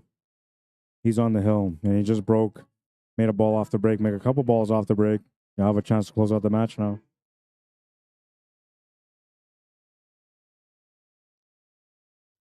If there was one thing that I can do, if I was a millionaire, even if I had $1 million, I don't even have to be a millionaire. I just need to have $1 million. If I had $1 million, I would change the image of pool, and I would make it better. Every organization out there is doing their best to create better pool for us and to make pool come back in the spotlight, but nobody's working together, and the image is still the same. I would invest that $1 million into making sure that everybody kind of worked together. I would put all my money into it just to make sure that pool became an organized sport like every other sport.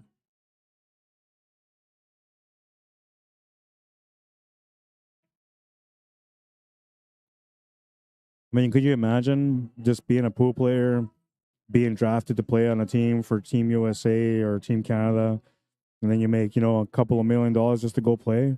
Wouldn't that be great? Right now, the most you see in a tournament is like 50 grand for first place, 60 grand for first place. Except for the ones out in Chinese pool. They have a lot of money on their payouts.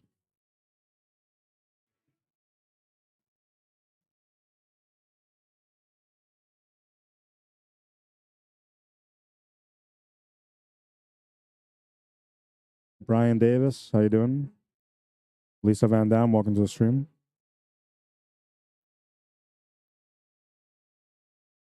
Hey, Fedor Gorst, if you're still watching, Mike Delgado's in the building, so you'll have a chance to watch him play today.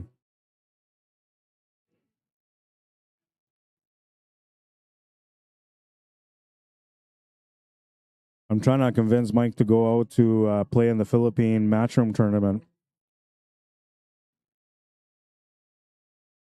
Trying to figure it out. I would like him to go out there and play. So if he gets a chance to go out there and play, you might have a chance to play him out there, Fedor. That's if you go to the Philippines for the event, which I'm sure you will.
Makes the 8, down by 1.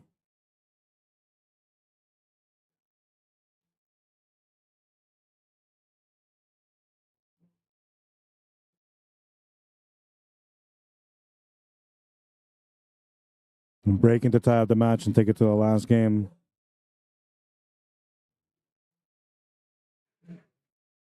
Joseph Macker, welcome to the stream.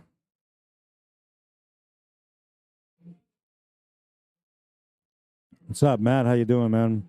It says Evening Rod on YouTube. Good to see some new names, faces in the Sunday tournament. We usually get a lot of variety, man. Decky says, nice one. Mike's a great player. Yeah, he's a great player. I would like to see him go try out for the Matchroom event. It's at home. I told him, you know what? It's at home. You get to go see your family. You get to go play some pool. Maybe become a world champion.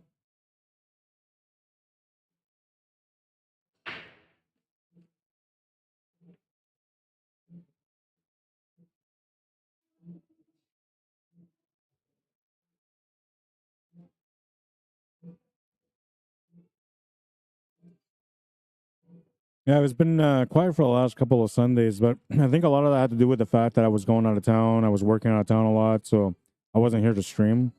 And not that these guys only come out for the streams, but the players like being on the stream. They like coming out and being able to go back and watch their matches. And um, so it was a little quiet for the last little while, but I've been back now for 3 Sundays in a row, 2 Sundays in a row.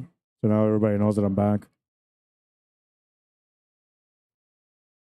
It could also be the timing, right? Maybe Canada Day weekend. So instead of going out of town, everybody stayed home for this weekend so they can enjoy the fireworks, right? And maybe they had nothing to do today, so I figured why not go and play some pool.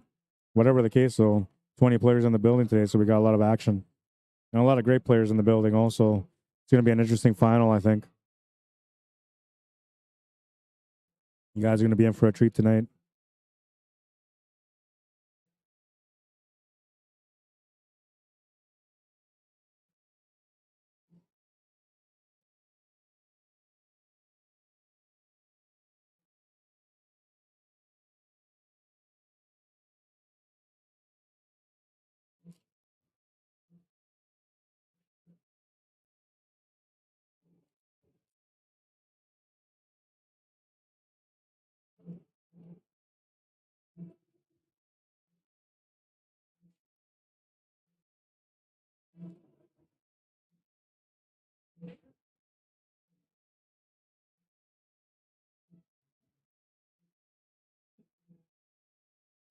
He locked him up pretty good.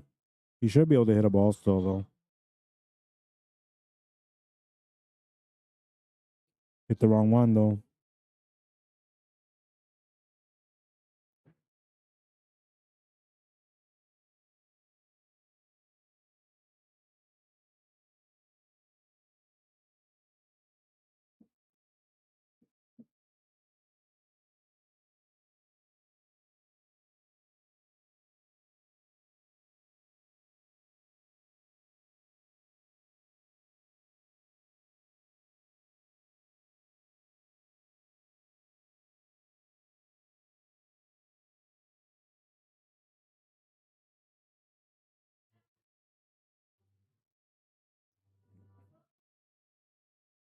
Looks like Mike Delgado is getting on his way back onto the hill as well. That Han Yu and Mike Delgado match might go to the last rack.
Hmm. I got a small idea. Thinking about it. I'll see if I can do it.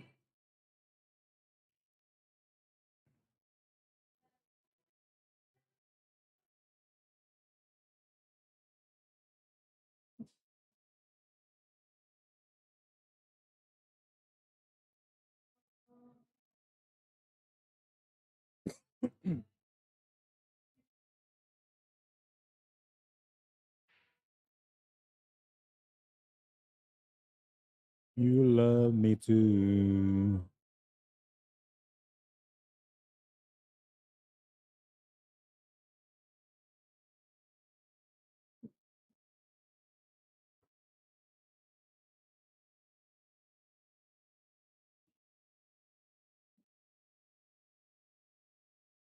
Oh, I don't mind.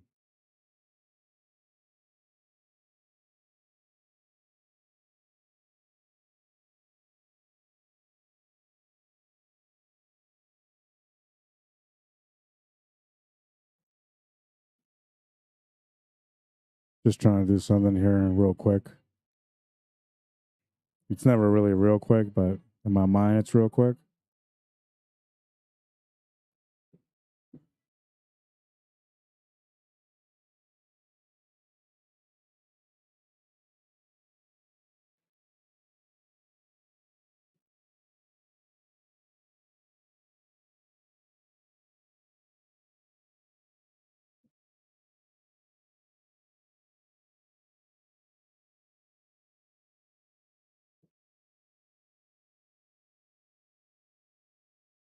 One nine two 168 51 218. Yeah, it should have worked. I don't know what the hell.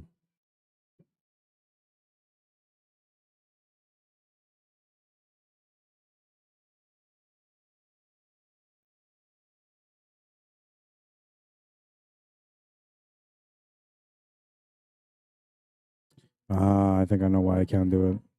Yeah, hang on. I'm trying to get my other camera set up so I can go over there and check out the Mike Delgado and Han Yu match. It looks like Mike Delgado won the match.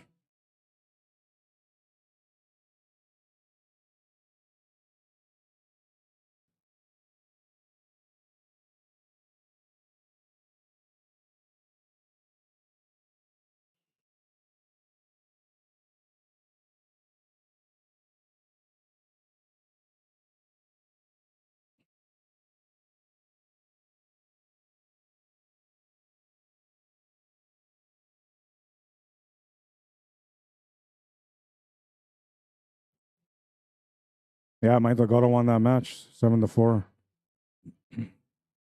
He's waiting for the winner of Ron Shusky and Brian Kanischuk.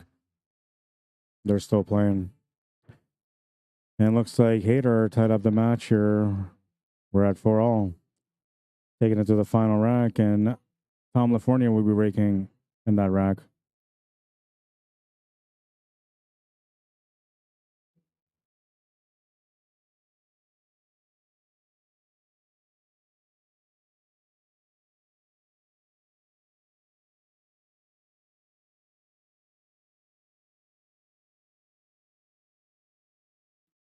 Winner of this match has to play against Gary McKenzie next. Oh, why did it switch over? Jesus. Sorry, guys. Have you guys staring at something totally different? My bad. I wasn't even looking at the screen either, so I had no idea that was going on. Apologies.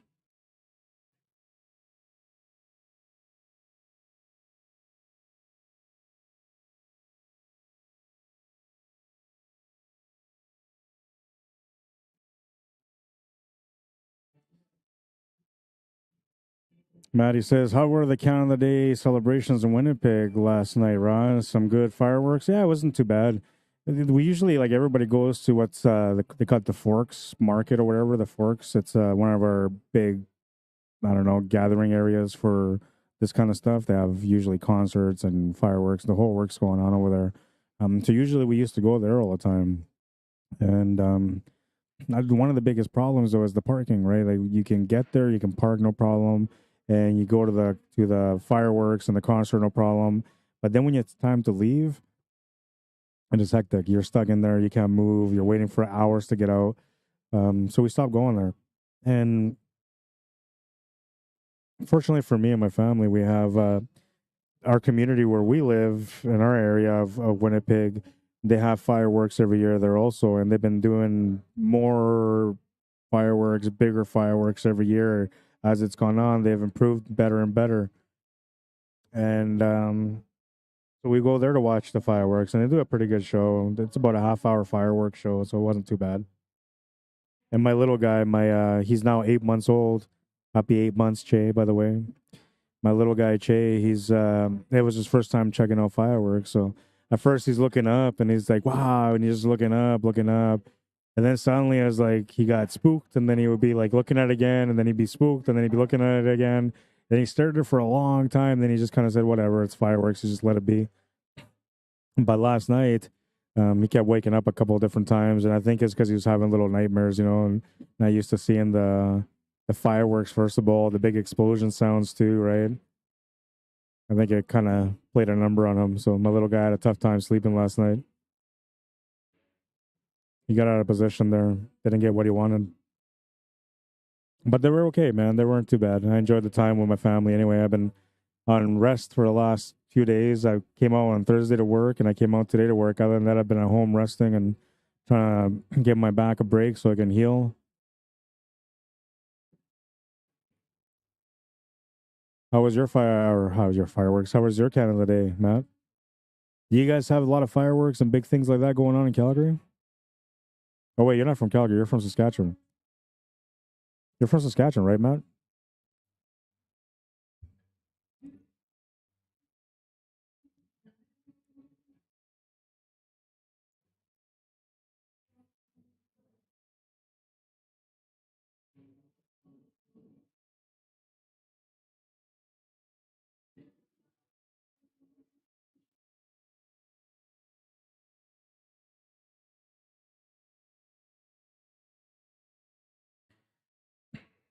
Patrick Lyon said, "This is why Earl Strickland is not liked," and he shared a link. I get it. I don't hold it against him though. I mean, the way I look at Earl Strickland, even if people seen him in that picture, um, he brought a lot of attention to the sport. A lot of attention to the sport. And even now, at his older age, he's still out there promoting the game, doing everything he can to promote the game and grow the game. So I can't hold anything against him.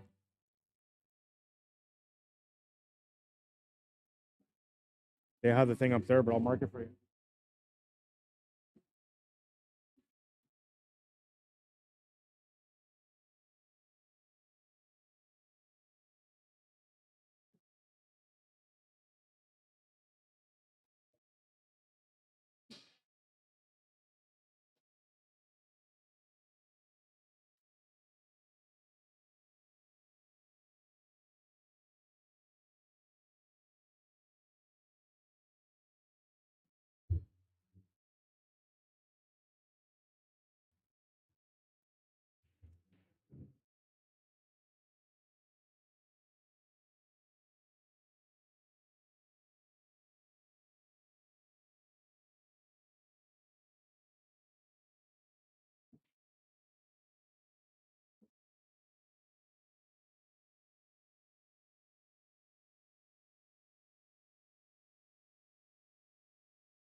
All right, so the champion Mike Delgado is going to be playing on the TV table next, playing against Ron Shusky. It's a 7-4 race. We're going to wait for this rack to finish here because we've been watching already. It's on the hill. And then we're going to switch over to the main table. Mike is just getting his cues. Ron Shusky is just getting ready to rack the table. It is a 7-4 race between them because Mike is a 7-1.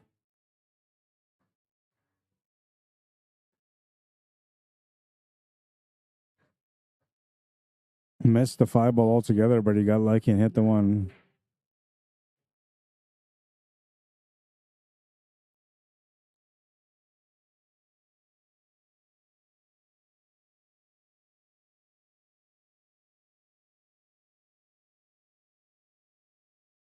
He was supposed to freeze into that 5 ball. He wasn't supposed to open it up. So now he's giving Tom a good chance here to be able to finish this game. He just has to get a good angle on the 1 to break out the 6, and he's out. Well, that 9 ball going up to the 8 ball might cause some problems for him, though. He's just got to focus on getting that 6 ball open. He's going to play safety instead. And he's opened up the table. Oh, you got a good leave out of it.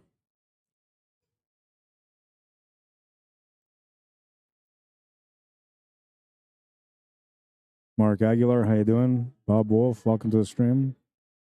Joe Phillips Jr., how you doing? Welcome to the stream.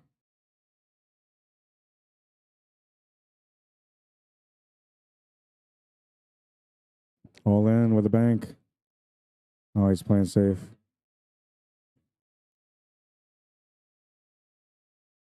You might have given him the right edge of that 6 ball. He's got a good lock on him right now because that 8 ball is wedged between that 9 and 12. Oh, he hit the 8 ball there, so that's going to be a ball in hand. And Kamao. Hadar's going to get a chance to close out the match now. Manitoba got at the table on our main TV table. We're going to get that match coming up for you guys in a second here after this one is done.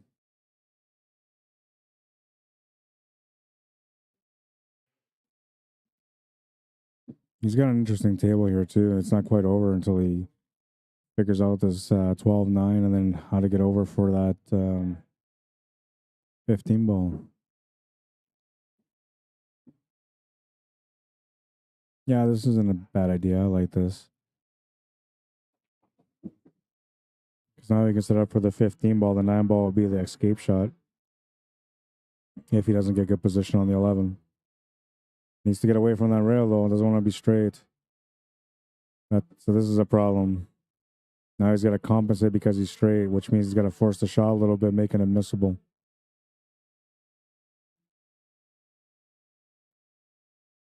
Yeah, he needed to force the shot just a little bit to get on the 9 ball, and he's missed the shot because of it. Always be aware when you're playing, if you have a shot where you have to put some draw or you have to like change the angle slightly and you don't have much angle to work with, those are shots that are very, very important and crucial. You have to take your time on those. You have to reduce the amount of spin you put on them most of the times. Kind of like there, if Hadar would have reduced the spin by just a little bit, even a quarter of a tip less, he would have been okay.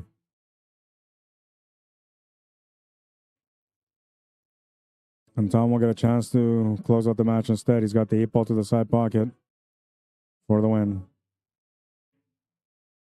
And you'll win it 5-4, the final score. We'll go over to our main table now. We got Mike Delgado at that table, still on rack number 1. We'll put Mike on the left for this one. This is to get into the A-side final.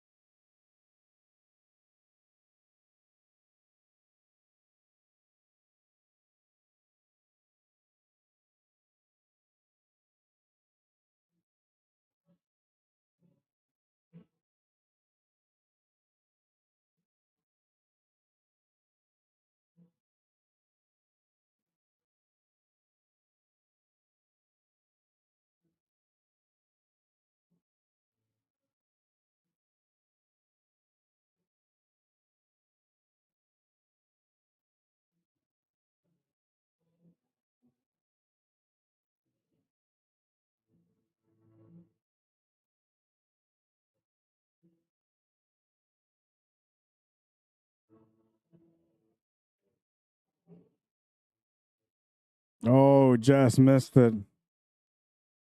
Great attempt on the bank, though. And Ron will get a bit of a break here, though he doesn't have much to shoot at, but he's got a little bit of a break. He's at the table anyway. We'll have to figure out what to do. I don't see him play safety too often, but he's going to have to play a safety here. Using the 5 ball as a blocker. Oh, he's trying to use the 4 ball as a blocker. Oh, this is going to be a jump shot for Mike.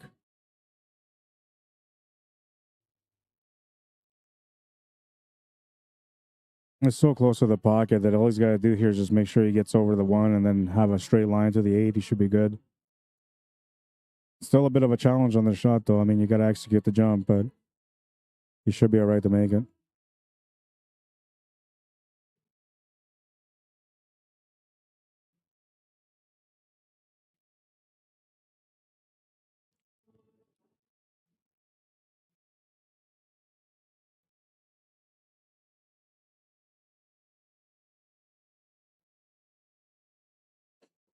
Makes the great shot.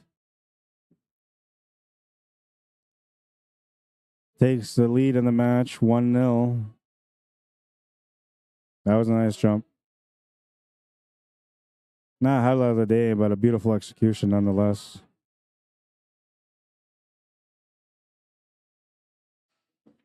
That's going to move us into rack number 2. Mike Delgado's going to break. I have to go to my car real quick. I'll be back.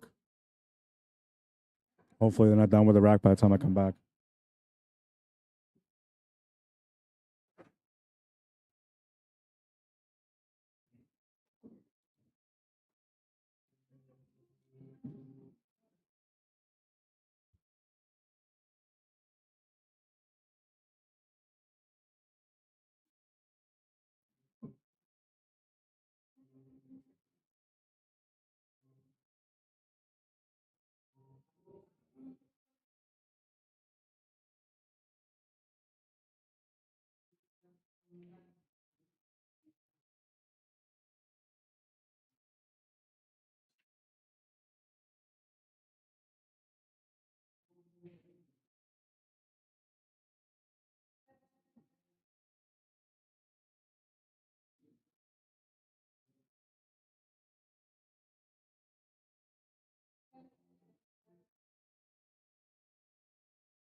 caught up in conversation.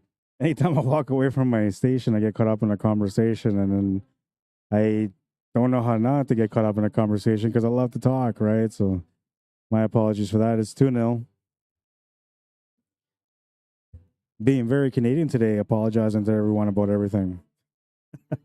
That kind of day was yesterday. I guess it's today. Rookies, well, at least they're having fun, says Randy Norman. You know what? That's one of the things I love about pool, man. I came in the other day, on Thursday, and the tournament ran till about 11. Throughout that time, around 10 o'clock or so, there was a group of people that came in and started shooting pool, and you can just hear them screaming like every time something was like in the pocket or almost getting in the pocket, the excitement. And I mean, these people were not like great pool players at all. They were just people that were having fun, right? Banging some balls around and trying to see if you can make sense out of this crazy game.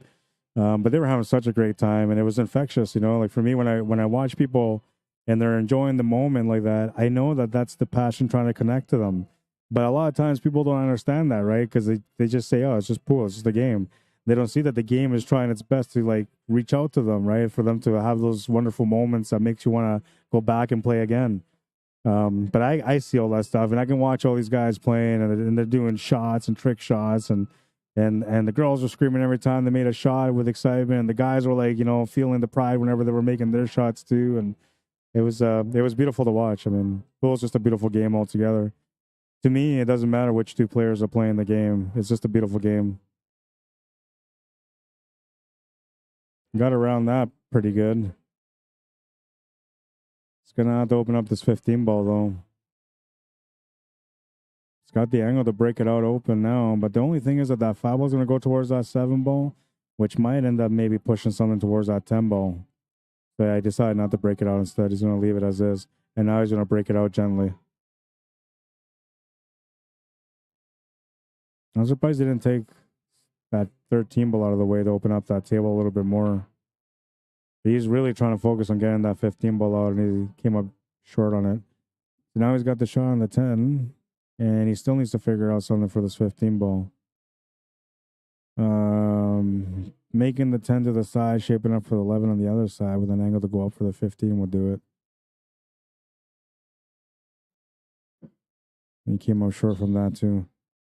So now that means he's on an all-in situation. He needs to either create something here with this 11 ball or take the 13 ball and then set up for the 11 ball all in for the breakout on the 15.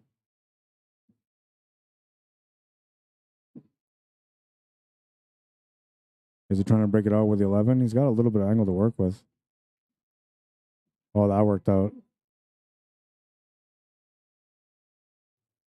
It wasn't exactly as planned, but it worked out. The only problem for him, though, is that the 15s ended up in a different spot, which is a little bit harder for him to be able to get shape on.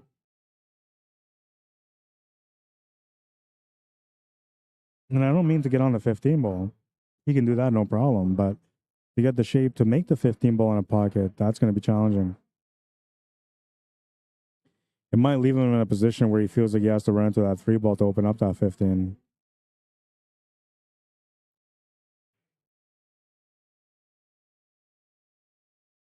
He tried.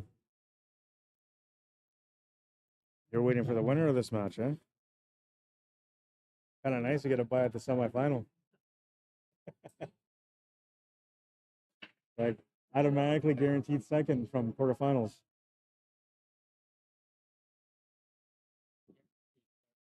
Or guaranteed third, yeah.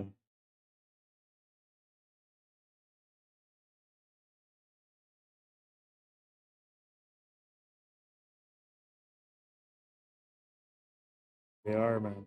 Have you played on table 10 yet? That one's an adventure. Like, it's two rails that are like that. So, like, you spring off one, then you spring off the other, and you end up somewhere totally different.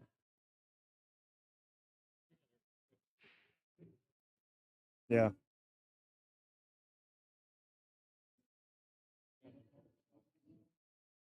Yeah, he came to talk to me about it too.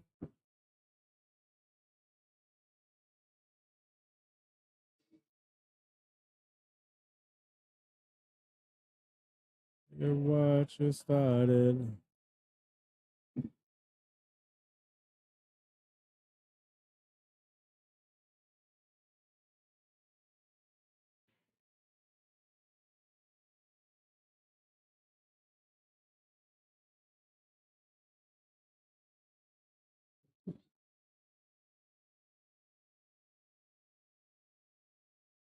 I'm going to get these guys' Fargo rates up for you guys also, so you guys have an idea the caliber of knowledge and skill that these players have when they're playing in their matches.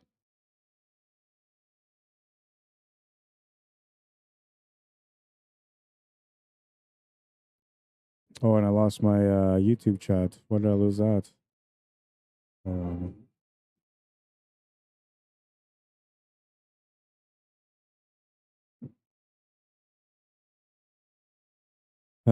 Yeah, I missed a few comments here. Sorry, guys. I don't know why, but the chat just disappeared. Let's see.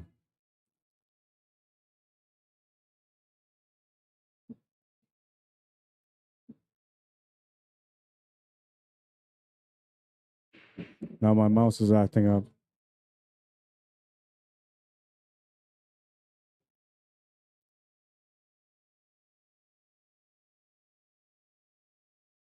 Oh, that's weird. I lost my cursor.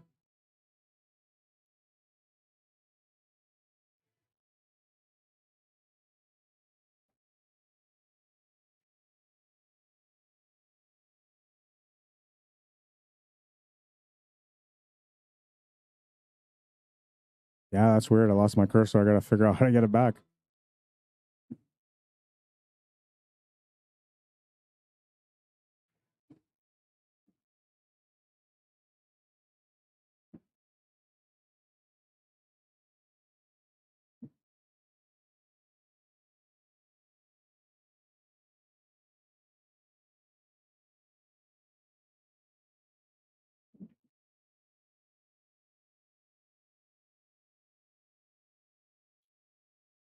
Three now for Mike.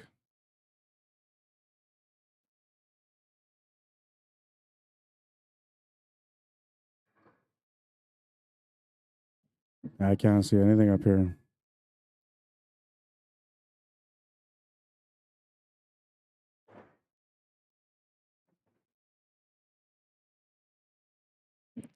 Pretty talented though. Even without the cursor, I'm doing it blindfolded. I can figure out where everything is somehow.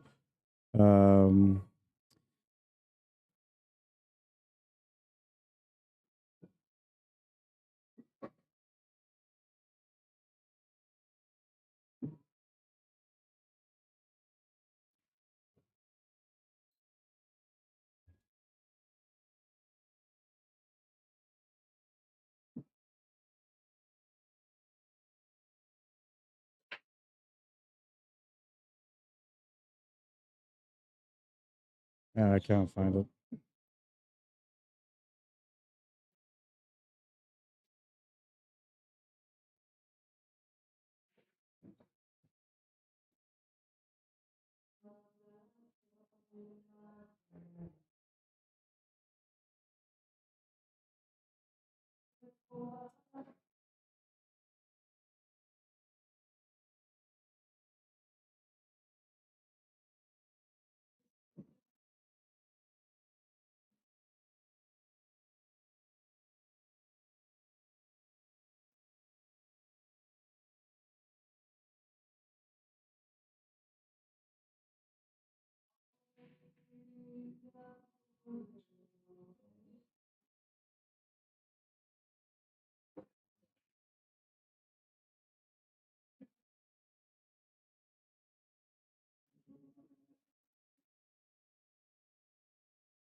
Yeah, no, I can't get it to work.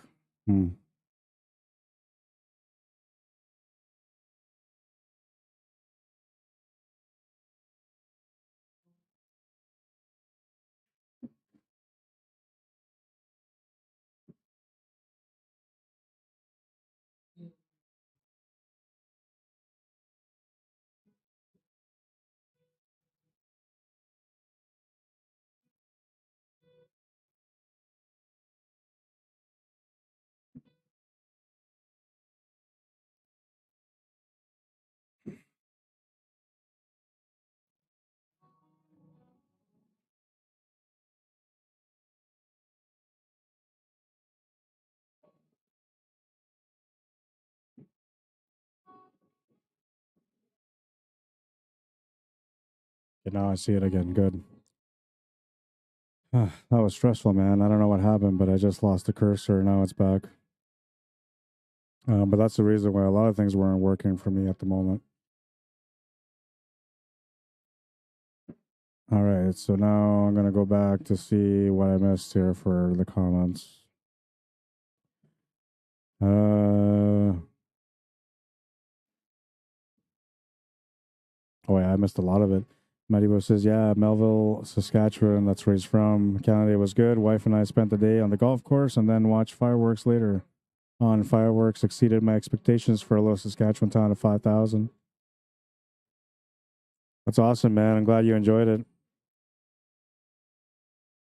That's how I felt about the fireworks in our community or in our area of town.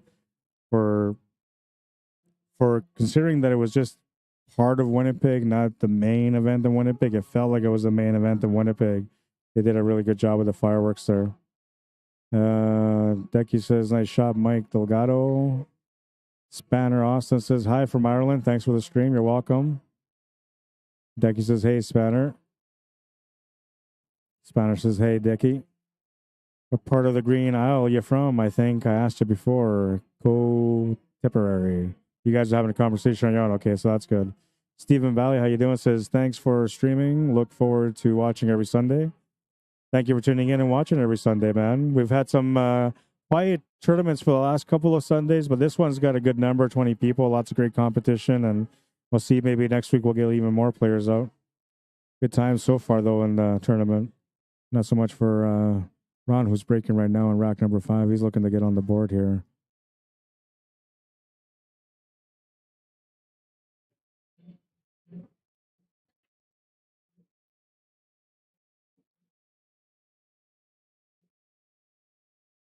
Yeah, Rod, you're missing out, the Irish lads over here.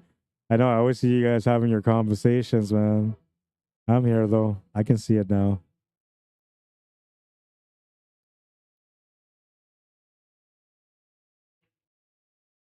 Oh, and I forgot to put the other Fargo rate up. So 703 versus a 514 Fargo.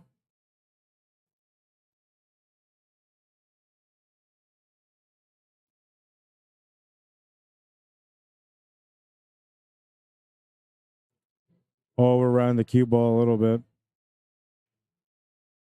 Still made the shot though. And doesn't really have much to follow up with except for the 13 ball. Gonna play a safety. Needs to get the 9 ball open.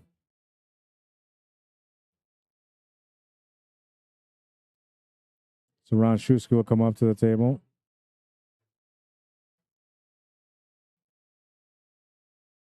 Chatty folks. Yeah, no, Irish people are really cool like that.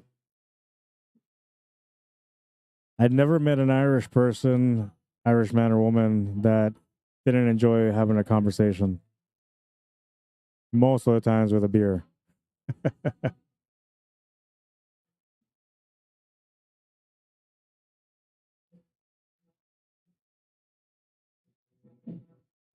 Now, this is probably a dumb question, Becky and Spanner, but do you guys, I'm assuming that it probably came from there, Kilkenny beer?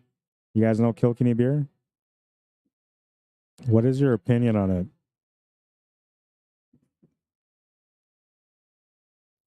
I've had Kilkenny beer once, and I didn't like it myself. It was too strong of an ale for my liking.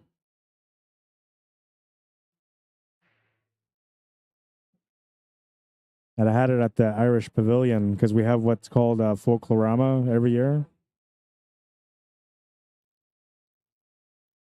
And so Folklorama is like, it's 2 weeks, right? So 1 week they'll have like 10 countries that promote their culture and foods and everything about them throughout that first week. And then they'll have it like set up in different locations across the city. And then in the second week, they'll have the other 10 or 11 countries that come in and do it. And then they'll have a chance to like set up their display for their culture and their food and their local booze or beer that they drink. But when I went to the Irish one, they had Kilkenny beer.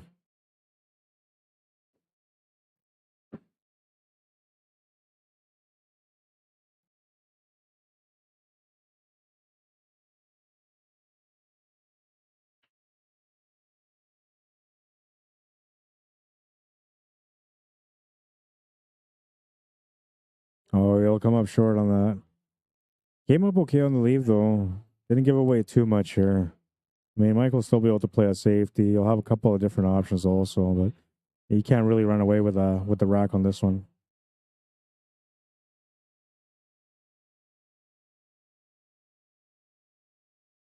Tanya Hoffman, how you doing?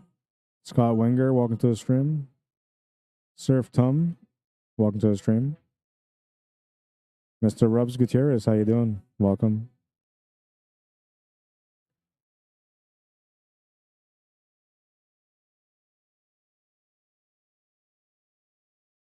It's all about the safety here. Not bad. Picked the spot where he wanted the cue ball to go, and that's where he put it.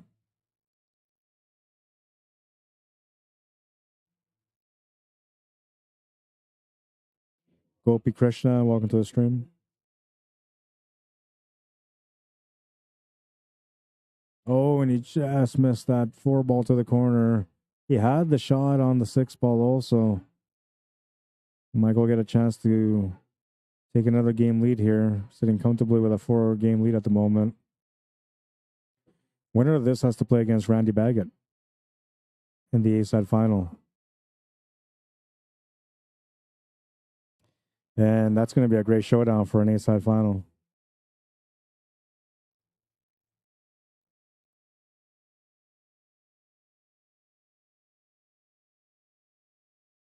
Play the combo, the 4 will go in, the 6 ball sits over the pocket.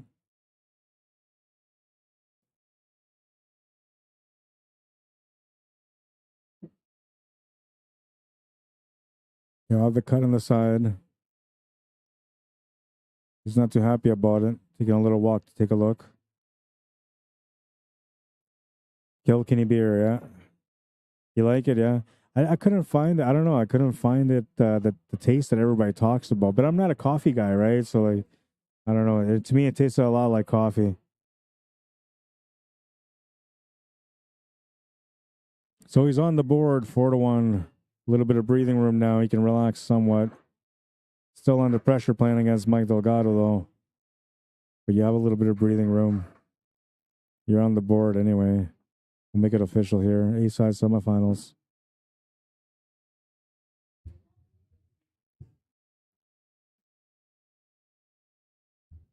I'm itching to get back on the table, man. I just want to get out and play again. Just watching these guys play every day so far that I come out since I've been injured is just driving up my desire to play even more. As soon as I get better, I'm gonna go right back into going into pain because I'm gonna work my butt off on the pool table, man. I miss playing. And I'm not like that guy that just likes to have fun at the table. I always try to play my best all the time, so I'm gonna train.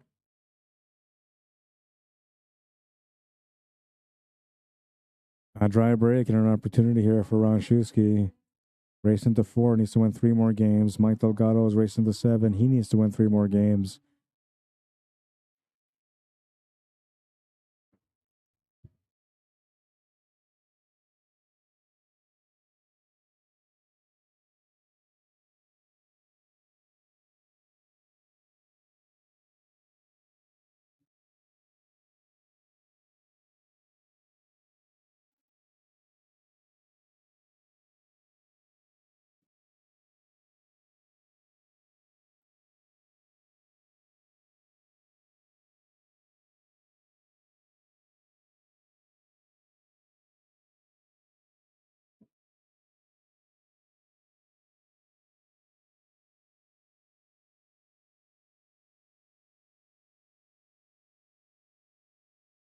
Almost missed that shot. So he's got a nice line here now to go up table. Ideally, he would like to get set up for that 12 ball, but if he gets a shot on the 10 ball, you'll be okay with that also. He'll miss that 11 ball, though, unfortunately. That's going to turn the table over to Mike. And this table looks like it's going to be a pretty easy challenge for Mike. No breakouts required. Everything is positional, and he's got a lot of great angles to start with right now, whichever option he wants to start with.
You can always tell when the table's over before these guys even shoot. 5-1. You could just see like there was really no situations there that Mike would have kind of run into trouble with. And most of the balls were sitting near pocket, so it wasn't that tough for him to get the finish. Ron Shusky will be coming back here in a second, and then we're going to resume the match. He's making his way back here right now.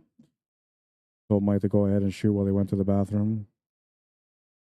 Not expecting to get another turn at the table, and he didn't.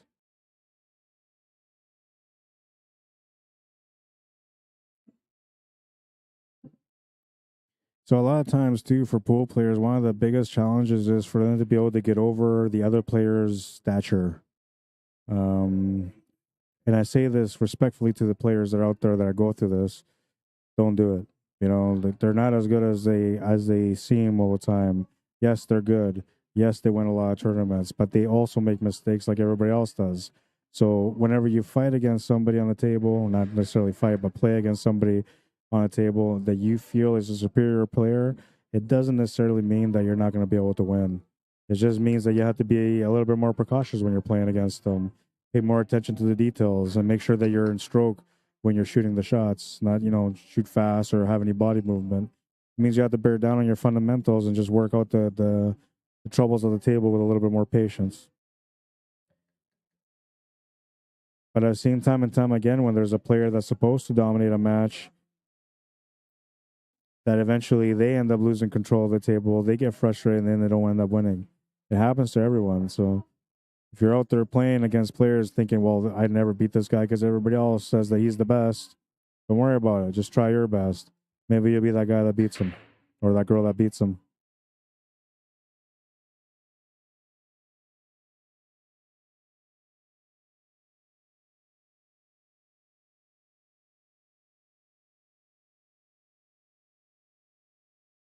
You get what you did.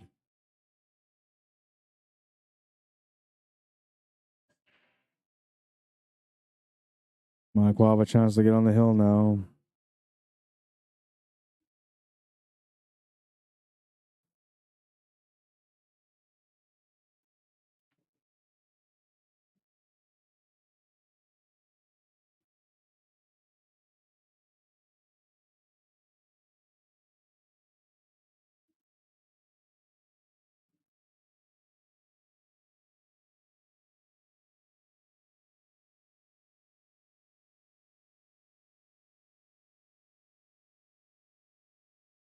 Looking for the combo now.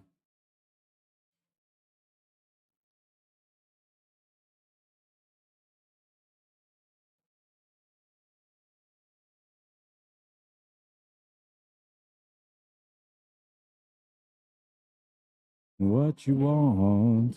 You need to make sure you had a shot on the 11 ball. Did great on that one. Followed it up. Got a perfect setup to the side pocket. He should be able to get set up for the 10 ball now also.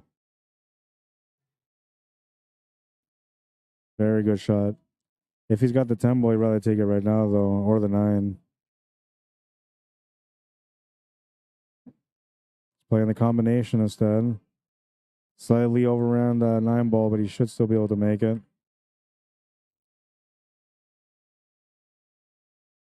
Trying to control the pace to make sure he's got the 11 ball next. Great control.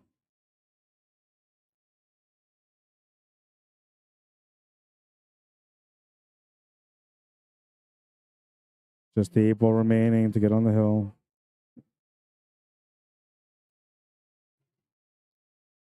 Makes the 8, a little wobbly one there, but he made it nonetheless. He's on the hill, 6-1. And Ronchewski, well, he's got to do his best that he can to win this next game. Unfortunate for him, though, it's Mike Delgado's break. He's had some pretty good breaks so far. I'm not sure about whether or not he's going to get a chance to get back on this table again for this match anyway. This is an A-side match, so no matter what, both players will still have another life on the B side.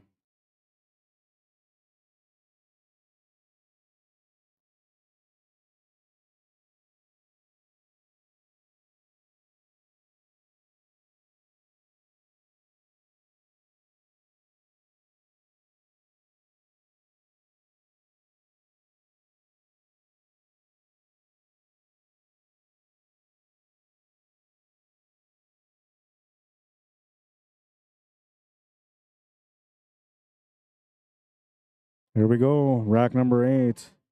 Mike Delgado to break, breaking for the match. Smash and break. He made a ball. A little bit of work on the table, but he's got a chance to close out.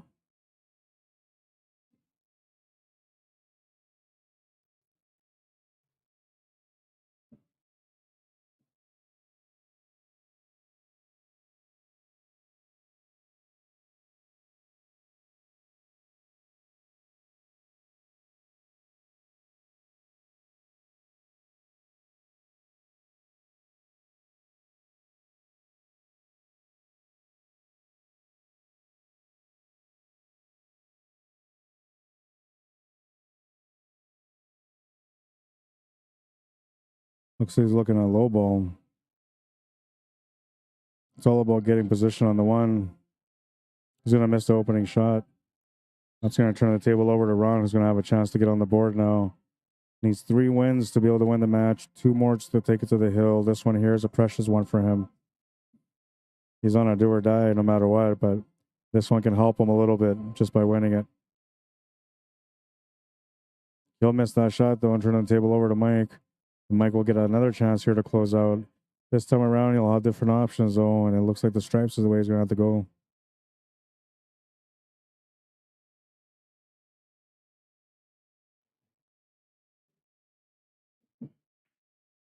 Michael Tessier, how you doing?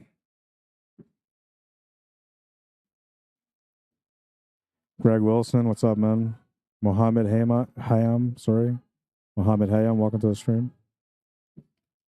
Sometimes I butcher people's name, but it's not intentional, I promise. Though every now and then somebody's challenged me to butcher their name, and I've done it intentionally. I'm really good at it. Don't ever challenge me like that again.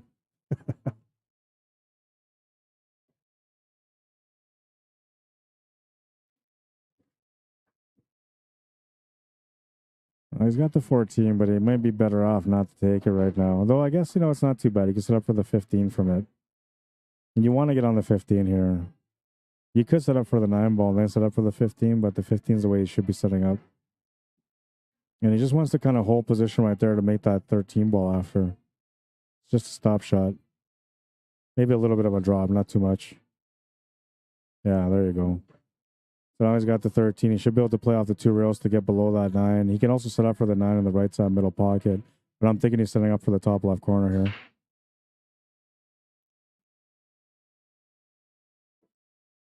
Gets great position on the 9. I'll have to maybe run the cue ball into that 1 ball to hold shape for the 8 to the same corner as the 9. He's just going to draw over instead. They don't want to take a gamble that he run into trouble. He's got the easy 8. That's for the match. 7-1, the final score. And Mike Delgado and Randy Baggett will have an A-side final showdown. I don't know if I got another match going on right now or if they're going to put that A-side final up right now. But I'm going to go take a little walk and find out. Yeah, just give me a minute. I'll be right back. I'll put this up.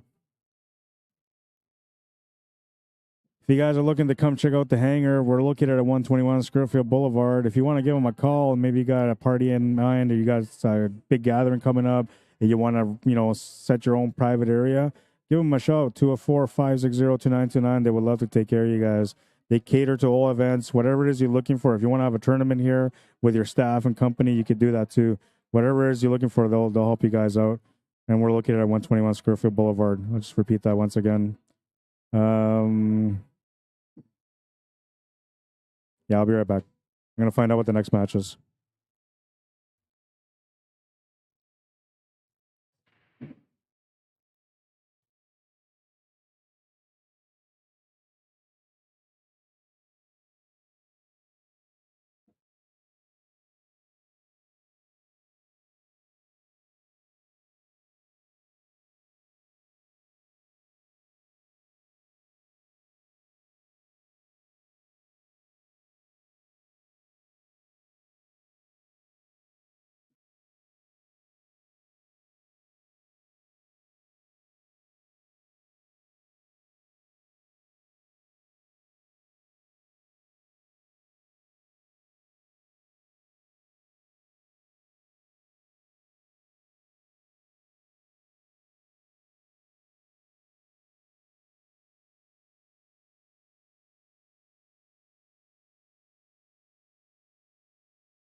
All right, so it looks like there is no other match right now. Let me load up the highlight of the day for you guys.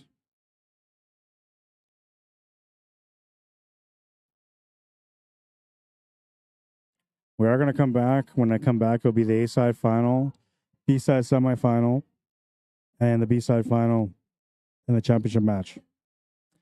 Where are we? Down, further down. I got to find the shot now. All I remember, it was a beautiful jump shot from Randy.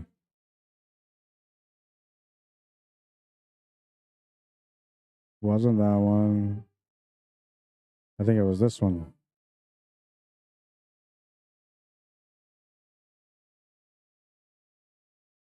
Yeah, it was this one.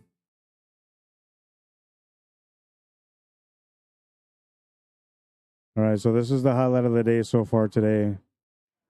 May or may not be the highlight of the day. We'll see what happens with the next few matches. A great jump shot from Randy BAGOT. Just an amazing jump, man. Play your best game with Q Sports Live, and I'll be here for the highlight of the day. Bring this down also. I'm sitting up there for no reason right now. All right, so on that note, we're going to call it a day for now. We're going to come back with another stream. I'm going to assume about 20 minutes from now before we get another one.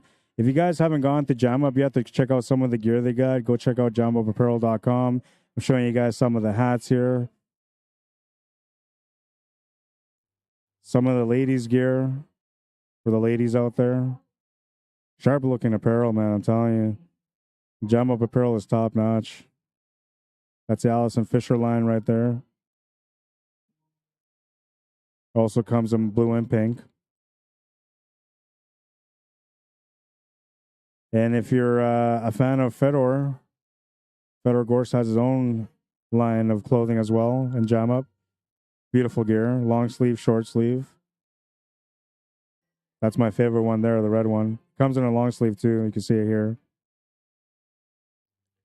For the ladies also, different colors.